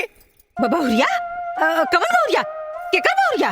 अरे हाई बहुरिया राउर बहुरिया और के कर। मान न मान हम तार मेहमान ऐसन कैसन बहुरिया हैं? सुनी राउर बेटा हमरा बेटी के साथे साथ फेरा ले लेबा, एकरा मांग में सिंदूर डाल लेबा, मंगलसूत्र डाल लेबा, एकर सब का सबूत हमरा लगे बा। अगर हमरा बेटी के अपन बहुरिया माने से इनकार कैनी तो पूरा परिवार के जेल भिजवा दे, बुझनी? हाँ भले जेल खटब, लेकिन हम एकरा के अपने संगे लेके ना जाए। चल बेटा चल। सुनी अरे ब्याह के बाद अगर एगो लड़की के ओकर पति मंडप में ही छोड़ के चल जाए तो कहाँ जाए? ये दुनिया के काम मुंह दिखाई। कम से कम जाए से पहले हमरा के अपना हाथ से जहर दे के जाई, कहे के बाप के बिना हम ना जी पाई। अरे ऐसे ना कहे कि बिटिया, ऐसे कहे कोई तारू? भले हमार बेटा तोरा के अपन पत्नी के दर्जा ना दे, हैं? बाकी तो अब हम तोरा के अपन बिटिया बना के रखब। ए माई, चल आओ। ई का बात करता है?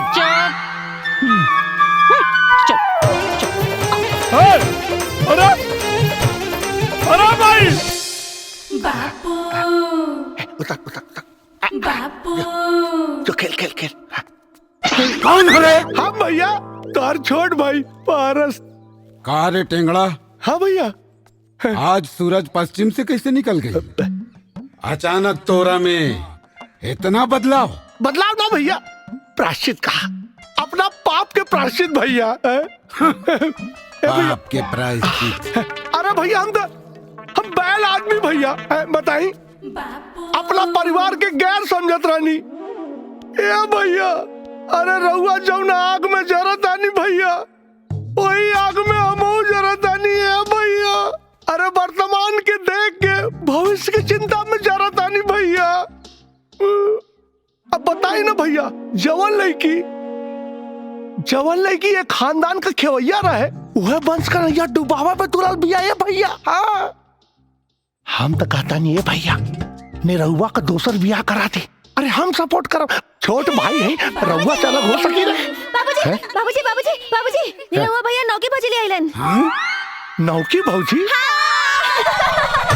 अरे बड़को, ए छोटको, अरे कहाँ बड़ू हो? आवा लोगन दौरा लिया बा, आरती लिया बा, वो तो आइल बिया हो। अरे पतो का सच्चात ना चुनी, ये ना चुनी। तू बत उतरा, अभी बैठल रहा है। निमिया की डारी में। अब बेटा पतो नहीं है, बियाह कैला हा, मांग टिकला हा, तब बेटा कुछ रस्म रिवाज ना होई त असगुन ना हो जाए, हैं? निमिया की डाली जुलुआ। ये सब इतना जल्दी कैसे रे? अरे इतना जल्दी का जरूरत रही है के? अब तू लोग के पता नहीं लगा कि भौजी आवत है, नहीं ना? अरे भाई हम रंगोली फेंके जाते नहीं, वैसे हमरा हाथ में बा। अच्छा अच्छा। हाँ माँ जी, हम तो ई तो दौरा छत पर डाले जाता रहनी हो और ई जाता रही हो पूजा करे, यही से इनके हाथ में बा। हाँ। निमिया की डार माई ई के है? अरे को कुछ नहीं रे, अरे मिठाई मिठाई खिया, हमार पतो आइल बिया। पतो? अच्छा ला नीरव, मिठाई खा, ला खा। ये मिठाई कैसा? अरे वो घरे मिठाई ले आइले, ढेर दिन हो गए रहे ना, यही से किन के लिए नहीं है।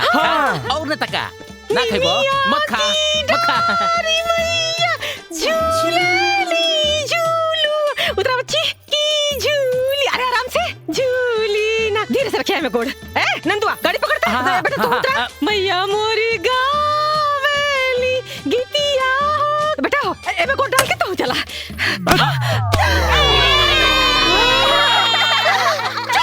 भाग यहाँ से। झूली झूली ना भैया के भाई। चाचू बढ़िया कहले बेटवा, दूसर बियाह के ले ले, बहुत बढ़िया। पता नहीं कि इतना मेहरारू कहाँ से मिल जाली हो, जहाँ जाला एगो उठा के लिया वाला। निमिया के डार मैया डालेली झूलवा हो की झूली ना, मैया मोरी गावेली गीतिया। अरे वाह, कितनी महान है रे तू।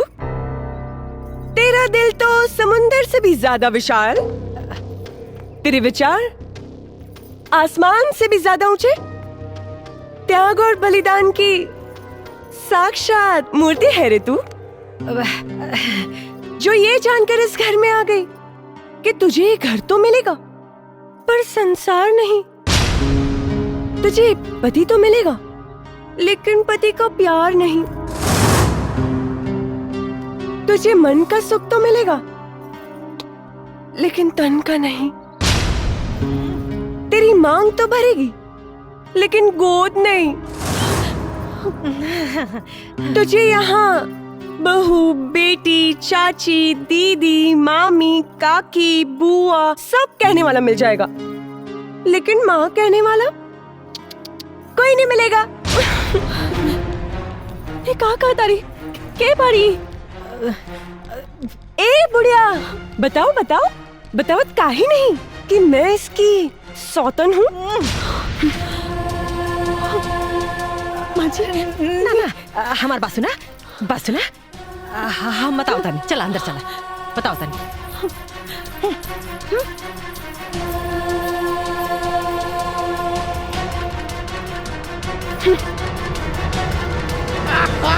अब आई मजा। ये तो पेशाब है रे, क्या रे? अरे तो नहीं बाप अरे बापा पे काहे मुंह तारे रे? अरे नीरव भैया दूसर की भौजी लियाल बाड़े ना। ऐसे मुंह तेलस ना वो भी दुगुना। अरे तो इन रहुआ जब जब भी आ करी तब तब मोर लइका मुती है का मोरे ऊपर और न तका। अरे रुका तनी के बताओ थी हम। क्यों रे सौतन, तो अभी तक यहीं पर है, गई नहीं? अरे हम काहे जाए, ये हमार घर है, हम यही से रहे और अपन संसार बसाई। सुन, मुहे में करखा पतवावा खातिर तैयारी कर ले। ए बुढ़िया, तू क्या समझती है तूने इसको पटा लिया तो तेरा हर अरमान पूरा हो जाएगा? कभी नहीं। नीरव मेरा पति है, मेरा। इस छिपकली का कभी भाव नहीं देगा। तेरा कोई सपना पूरा नहीं होगा। अरे हम पूरा करे बम्मा जी के सपना। हम देवी खानदान के वंश और वो एगो ना पूरा 1 दर्जन। और ओकरा बाद तोहरा के नौकरानी बना के अपना लइकन के टट्टी धुलवाई। टट्टी धुलवाई बड़ा हिली है बतियावे। जिंदगी जंडबा फिर भी घमंडबा। अम्मा जी, सुहागरात हमार ह, लजाए के बिराए के हमरा के चाहिए। तब रहुआ काहे लजाता नहीं? अरे बकलूले बड़ू का एकदम से उठैनिया घर में भी है ना, अगर सामने होकर छाया पड़ गई ना तो बन लोग काम में बिगड़ पड़ जाए। चल हाँ चल।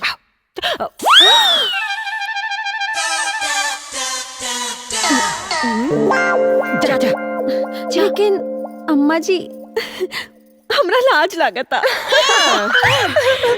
हो गई गुड़ गोबर। अरे समझा एकरा के।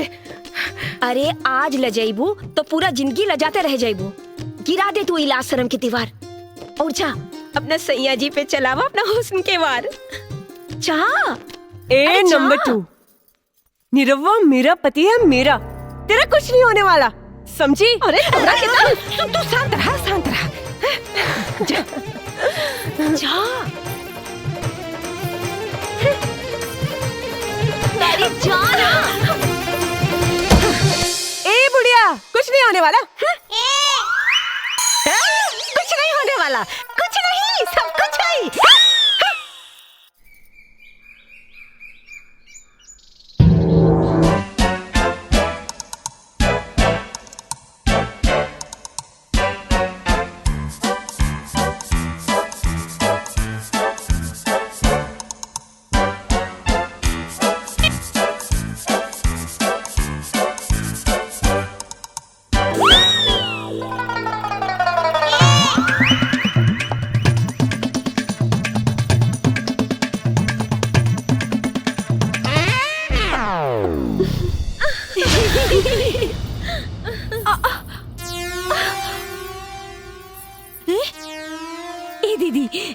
लागत बना कि इनके एक ही रात में हालत खराब हो गई भाई। लागत है कि देवर जी 30 साल के कसर एक के दिन में निकाल ले बानी। अरे दुल्हन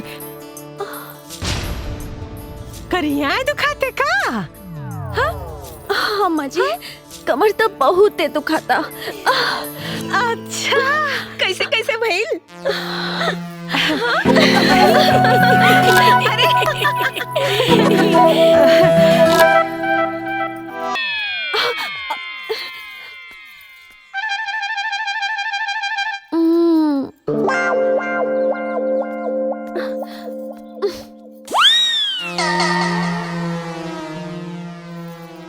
राजी कई के बलमबाजी मार ले ले कोरा भर के।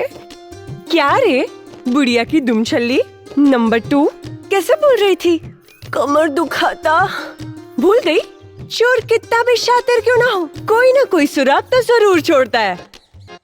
मतलब चल तुझे दिखाती हूँ। अरे सुनो। ये क्या है? चटाई इधर पलंग उधर। हाँ, बड़ी है सुहागरात मनाने। हाँ, ए बुढ़िया, तेरी फुसफुसिया से कुछ नहीं होगा। किसी काम की नहीं है, किसी काम की नहीं। निरवा मेरा पति है, मेरा, मुझसे प्यार करता है। इस निठल्ली को तो भाव भी नहीं देगा। अबे बुढ़िया, अभी भी हार मान ले। पोत ले काले अपने मुंह पर। टिचू कुछ नहीं होगा, कुछ नहीं होगा, कुछ नहीं होगा। सब कुछ होगा, सब कुछ। अम्मा जी। अरे बिटिया, ऐसे दिन करा ऐसे दिल छोटा मत करा। अरे एक बार खाली चल गलत का भल वार पर वार कर चा कोनो बार तने साना पलागी अम्मा जी। बिटिया जल्दी लगी जरूर लगी। अब हंसदा। चुंबन क्रिया तथा इसकी भेद। आए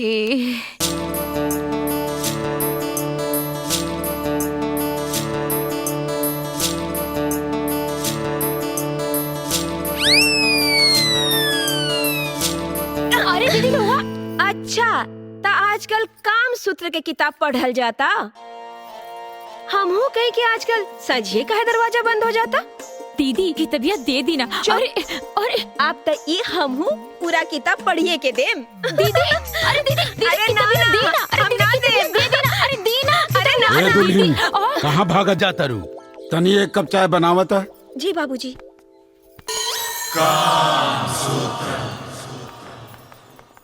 ए दीदी दीना की तबिया वहाँ का मांगे तो हम का कहे। अच्छा तबिया किताब कैसे?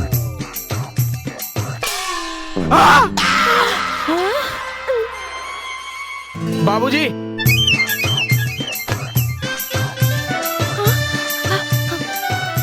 बाबूजी पूजा के सब सामान ले आई नी। हाँ ठीक है ठीक है। फल मिठाई घी दूध सब ले आई नी।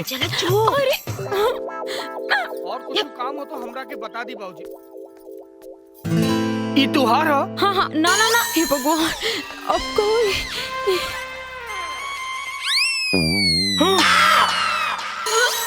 सुकुमार माई ए सुकुमार अरे सुन रे।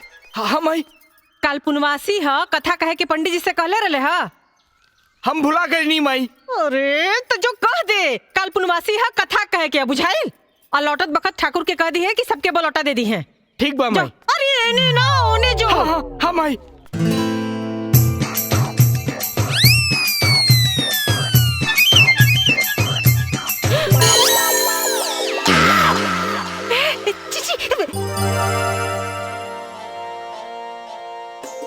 बहू चाय बनल हो? हाँ बाबूजी बना बतानी। हाँ?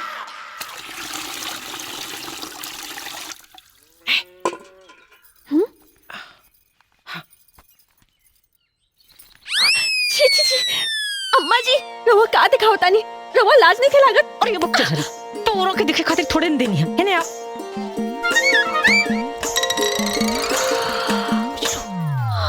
काम सूत्र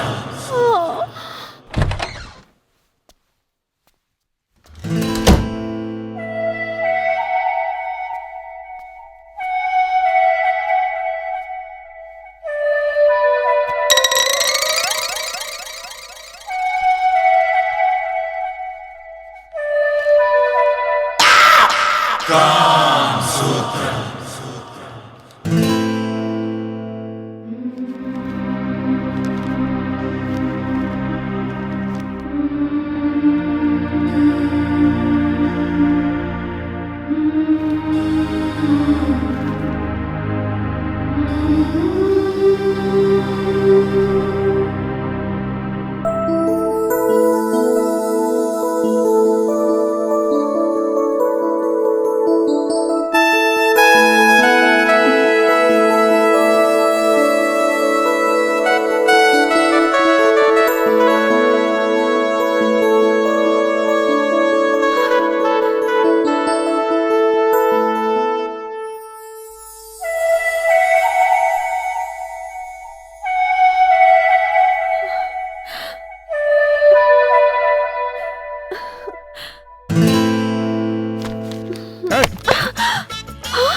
दिमाग खराब हो गया बा।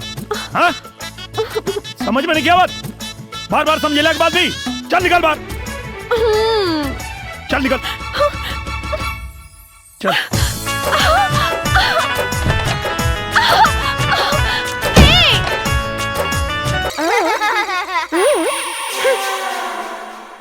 मंगलम भगवान विष्णु मंगलम गरुड़ध्वज मंगलम पुंडरीकाक्ष मंगलाय तनोहरि ओम विष्णवे नमः विष्णवे नमः विष्णवे नमः। बहू के बोलाई पूजा के समय बीतल जा रहल बा। पायल हाँ भैया किरण के बुलावा पूजा पे बैठे के बा। ठीक बा भैया।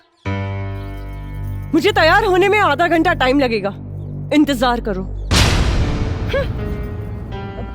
पंडित जी आ गई ना, लोग आ गई ना, मुहूर्त निकल जाता, अब उनके आधा घंटा क्यों बैठ के जो ही। चल चदनिया बैठ, पंडित जी पूजा शुरू करें, चल। ओम भूर्भुवः स्वः तत्सवितुर्वरेण्यम्। ये बुढ़िया 2 साल से सत्यनारायण भगवान के पूजा ना करौलस। आज न जाने ऐसा का हो गई कि वो सत्यनारायण भगवान के पूजा करा रहल बाड़ी। कहीं ऐसा त ना कि दूरो सोतीन में सुला करा दलस। अगर कहीं ऐसा हो गई होई तो हमने के कईल कराइल पर पानी फिर जाई। एक लफड़ मारब लफड़ा जी में कितना देर खानी की रिस्क मत ले, रिस्क मत ले। निरहुआ के नपुंसक बना दे, लेकिन ना अगर ऐसा हो गई ना चुनिया तो याद रख तोरा से भीख मंगवाई और हम बैठ के खाई पकड़ पकड़ करे ले। बोलो सत्यनारायण भगवान की जय, सभी माता पिता की जय। जय जजमान, अपन बड़न के आशीर्वाद ले ली।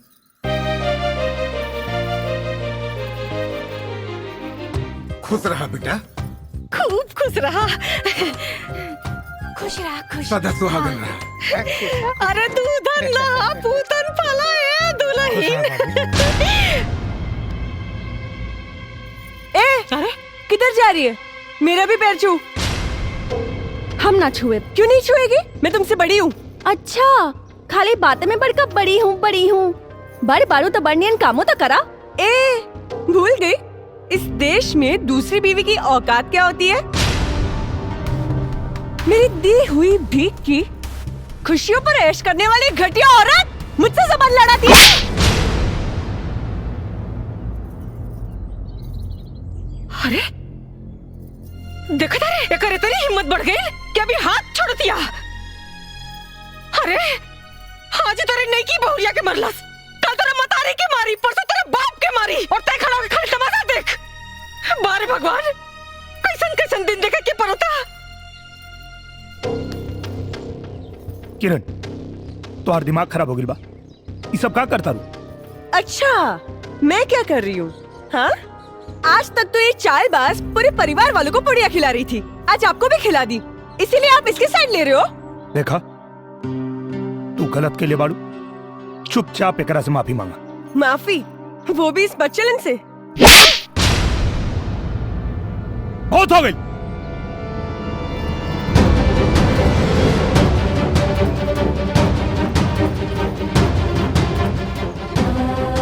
चल दुल्हन, जाए लोग, आप लोग अपने अपने घर जाए।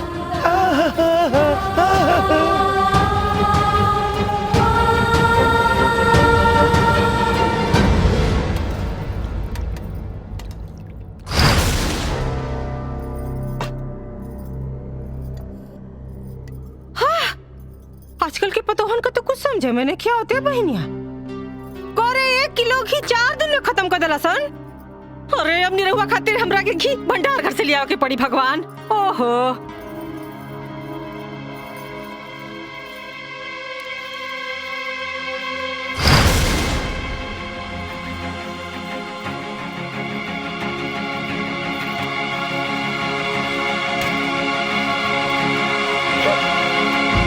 दुल्हन दुल्हन ला, बचवा हमार सवेरे से कुछ नहीं खेले हुआ है ना, ला आज ना खूब मन से एकदम गिरा दिया, मतलब खिया दिया है ना।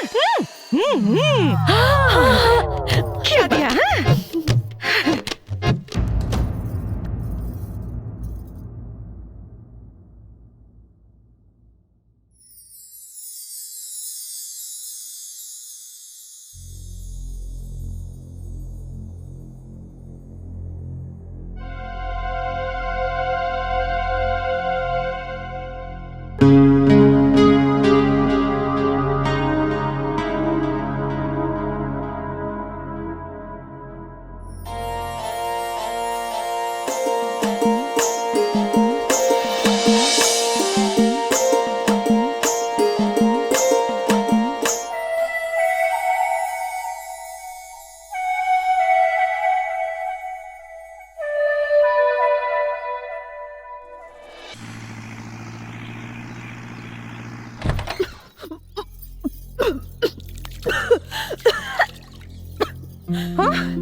अरे दुल्हन कहाँ गई? तबीयत नहीं ठीक का?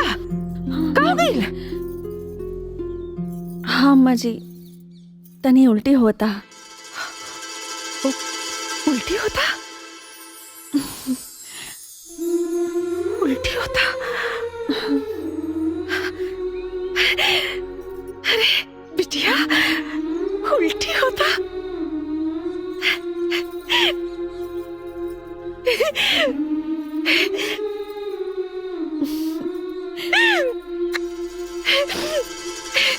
अरे सिकुमरा, नंदुआ, बड़की, छोटकी, अरे कहाँ बड़ा सन? अरे मनसापुर आ गया, बहुत बड़ खुशखबरी आ गई। अरे रउआ दादा बने वाला बानी। दादा हमारे बाजी बधैया, हमारे बाजी बधैया, हम बनब दादी लुटाई रुपैया, हमारे बाजी बधैया, हमारे अंगनैया।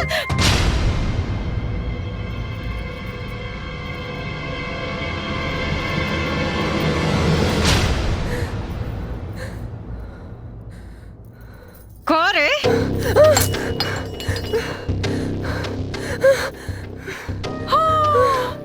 ये तो पहले ही पसीना पसीना हो गई ले दादा। हमरा पतो के माई बने का खबर सुन के एकरा तक करे जा सांप लौटा लगल हो हैं? बड़ा कहत रहे कि खानदान के वंश के आगे न बढ़े दे। देख सुन लेना भगवान, अरे जकर राम रखवैया ओकर का बिगाड़ी कोनो कसैया। अब तै देख पूरा गांव बुलाइब, मिठाई बांटब, नाचब गाइब, खुशी मनाइब, तोरा के चराइब। अरे पहली का माई जो किनाराम बाबा के ऐसे बीज बनवा के लिया, का पता है डाइन का हमरा पतो का कोख मार देता। सही कहा तारी। कुल खातिन कहेंगे। चल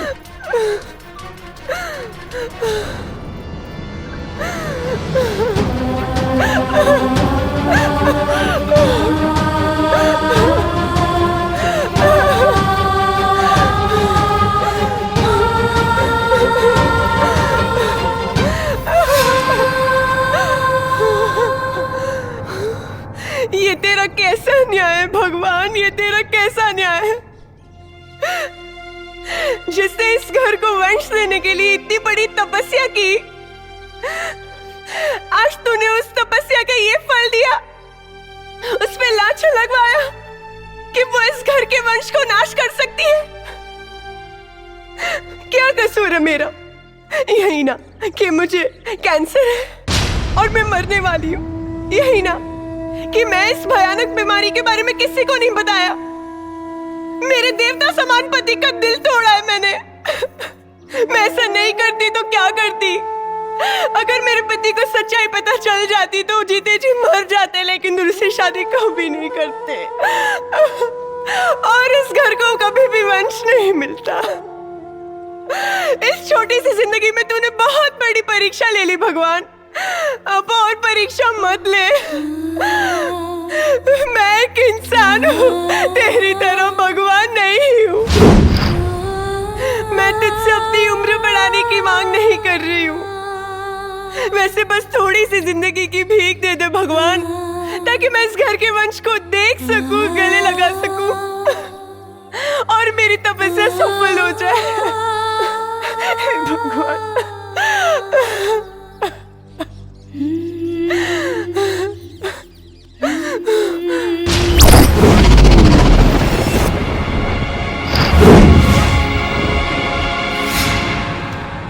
कैसे पता कि तोरा के कैंसर हुआ? कैंसर मुझे नहीं तो। छुपावे की कोशिश मत करा, सच सच बताओ, तोरा के हमार क्रिया।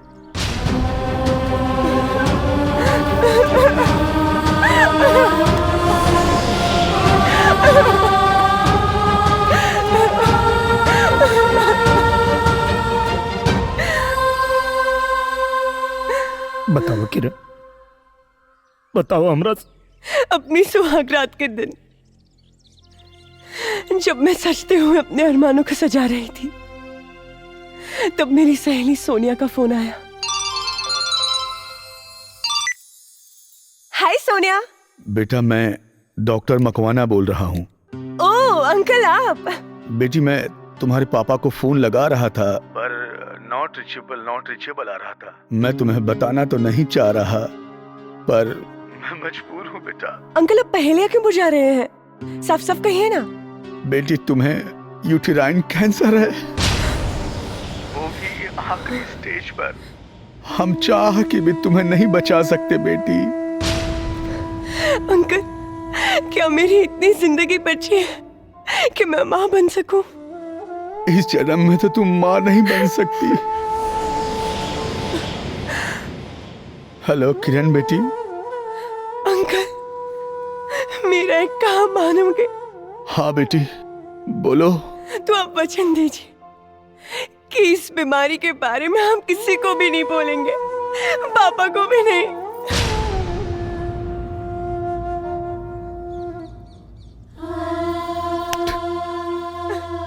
बहुत अभागा बानी हम, बहुत अभागा बानी। भगवान हमरा प्यार के बारे में रखी भगवान। इनकर सारा दुख हमके दे दी भगवान, इनकर सारा दर्द हमके दे दी भगवान, इनकर मौत भी। ऐसा मत कहिए, मत कहिए ऐसा। भगवान ने मुझे इस जन्म में सौभाग्य नहीं दिया पत्नी धर्म निभाने का,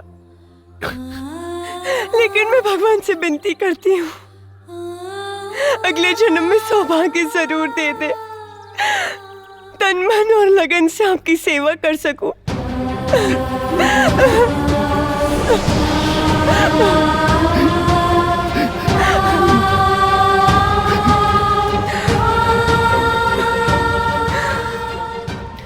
आपको मेरी कसम है, ये बात आप किसी को नहीं बोलेंगे।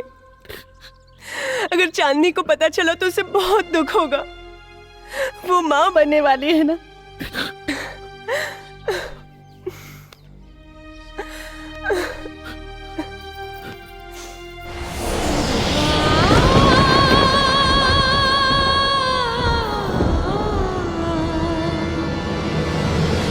दुल्हन जा अपने माई के गोड़ धैला, ओकरे बाद सबके आशीर्वाद लैला। आवा जा, आवा ना जा माँ जी के पास। सबके आशीर्वाद लेने की चाहिए।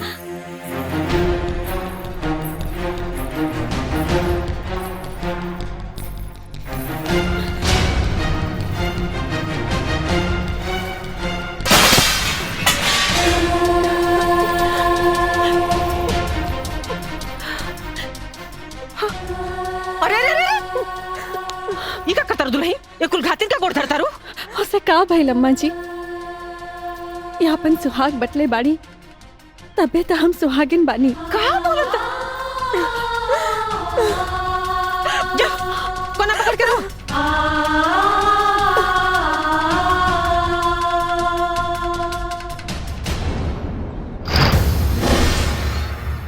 चल चल मुकर, चल। आज तोर सारा घमंड चूर चूर हो गई। अरे तोरा लाख सरपले के बाद भी भगवान हमार मुंह उजियार के देना। हार हलवाई खानदान का वारिस तोरा अरमान पर पानी फेरे खातिर। खाली अरमाने पे पानी फेरे ना माँ जी, एकरा छाती पे किल्ला गाड़े खातिर। ए माई, मुंह तो देख, बुझाता कि विपत पड़ल बा। विपत तो पड़बे न करी बिटिया। अरे एकर हार जवन हो गई और हमार जीत जवन हो गई। अरे माई बहन लोग, हमार मुंह का देखता नहीं है। अरे वह कर जीवनी है जो दिन रात हमरा पतो के ताना मारत रहे। थूका लोग, थूका एकरे मुंह पे। भाई क्या करता रू तू? अरे वाह, आज माई के बात पर तो तोहरा मुंह से बोली निकल गई। अजय ई माई की इज्जत उतारत रहे, तहिया मुंह में दही जामल रहे। देखा तू लोग ही ठीक नहीं करत लोग। अरे तू लोग को पता नहीं कि ए माँ जी, देखत का बानी, ली लगाई करे खाई करा के।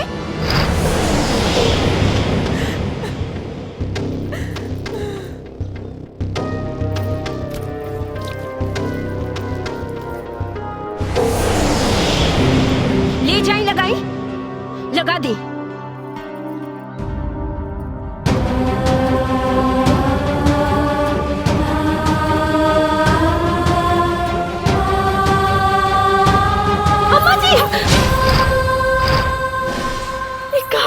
तानी रवा जिनका मुंह में करी का पोतल चाहतानी आज उनकरा चलते रावण मुंह जियार भइल बा अम्मा जी।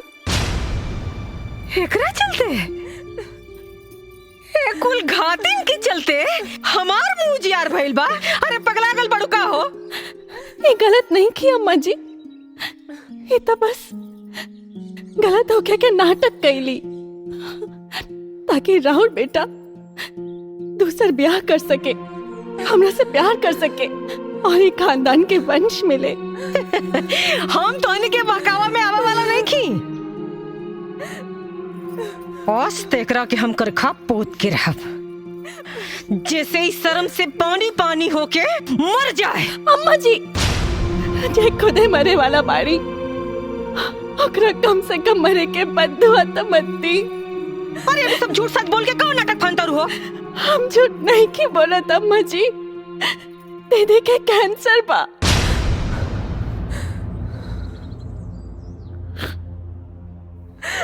काका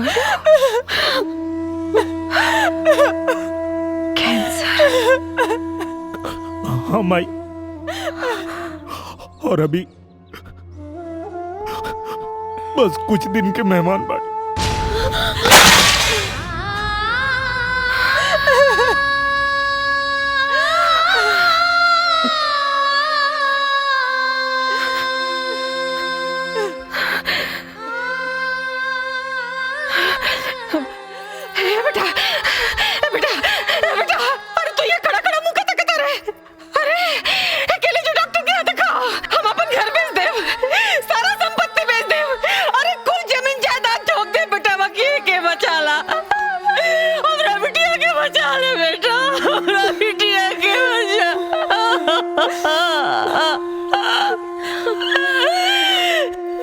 कुछ नहीं हो सकत माई, कुछ नहीं हो सकत। हम डॉक्टर से बात कर ले बानी, अब इनके बचावल मुश्किल बा भाई। अभी अगर इनका खातिर कुछ कर सकता रहो तो इनके खुश रखा लो, खुश रखा लोग इनके। पापा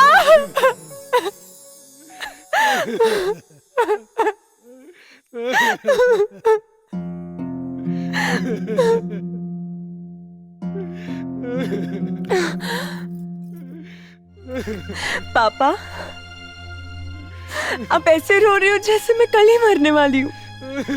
जस्ट चिल, शट अप, मैं तो सालों साल जीऊंगी। मेरी अच्छी बेटी। गंदे पापा, मेरी प्यारी बेटी। झूठे पापा, मेरी सुंदर बेटी। टकले पापा, पापा बेटी।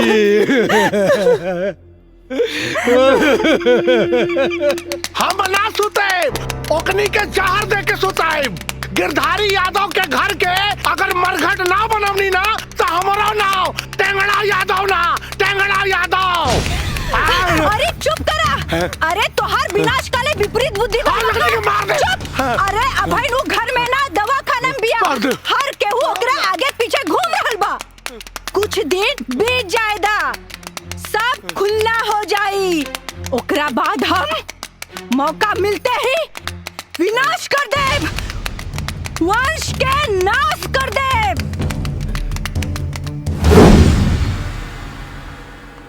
मैडम मैडम मैडम, आपके पति ब्लड लेने के लिए बाहर गया है। ये दवाइयाँ आप मेडिकल स्टोर से ले आइए।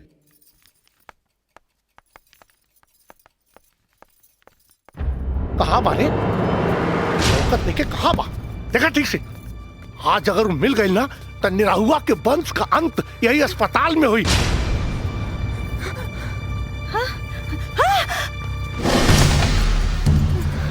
अरे कहाँ गए रे? खोजा ठीक से। कहाँ गए लू? साला लौकत नहीं है। आओ निकल।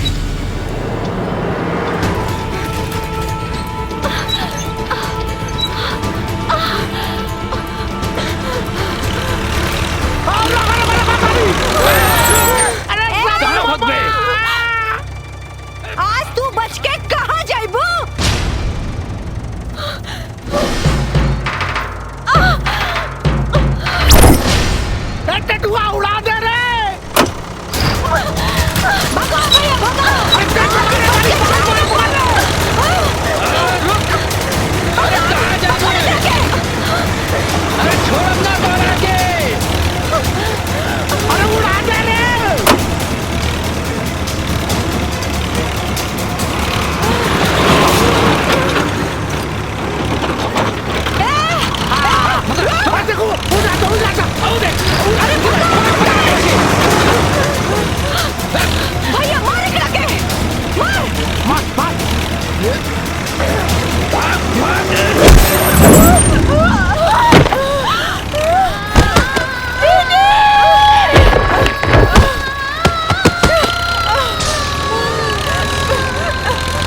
माफ करो भैया। कहा रे टेंगड़ा, तू भाई ना कसाई है। माफ करो तू ठीक है बेटा। कहाँ ले जाना पड़ा हो?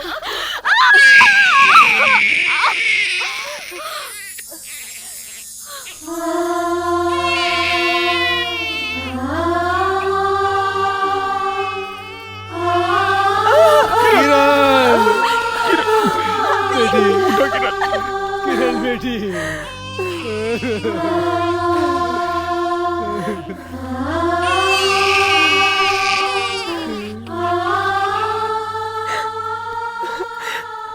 चुप चुप जियो मेरे लाल। आज मेरी तपस्या सफल हो गई।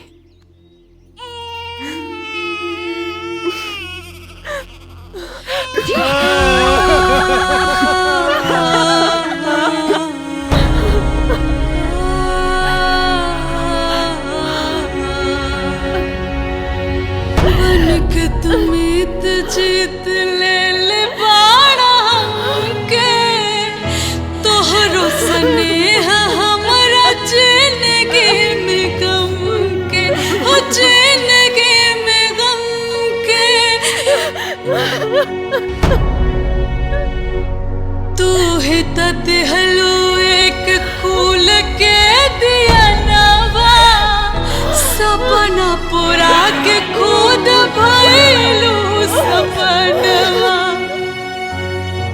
दुनिया के लोग बाट घरवा दुआर के, तू तो बाट गइल अपन सिंदूरा सिंगार के।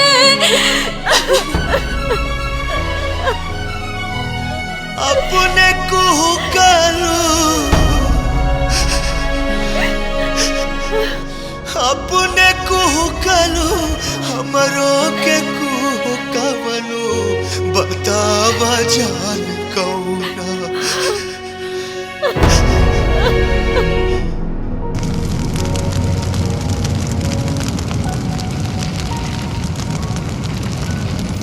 हे जस्ट चिल। रउआ लोग काहे इतना रोवतानी? हम फिर से आए, बुलावे ना हंसावे अगले फिल्म में। तब तक टाटा बाय बाय।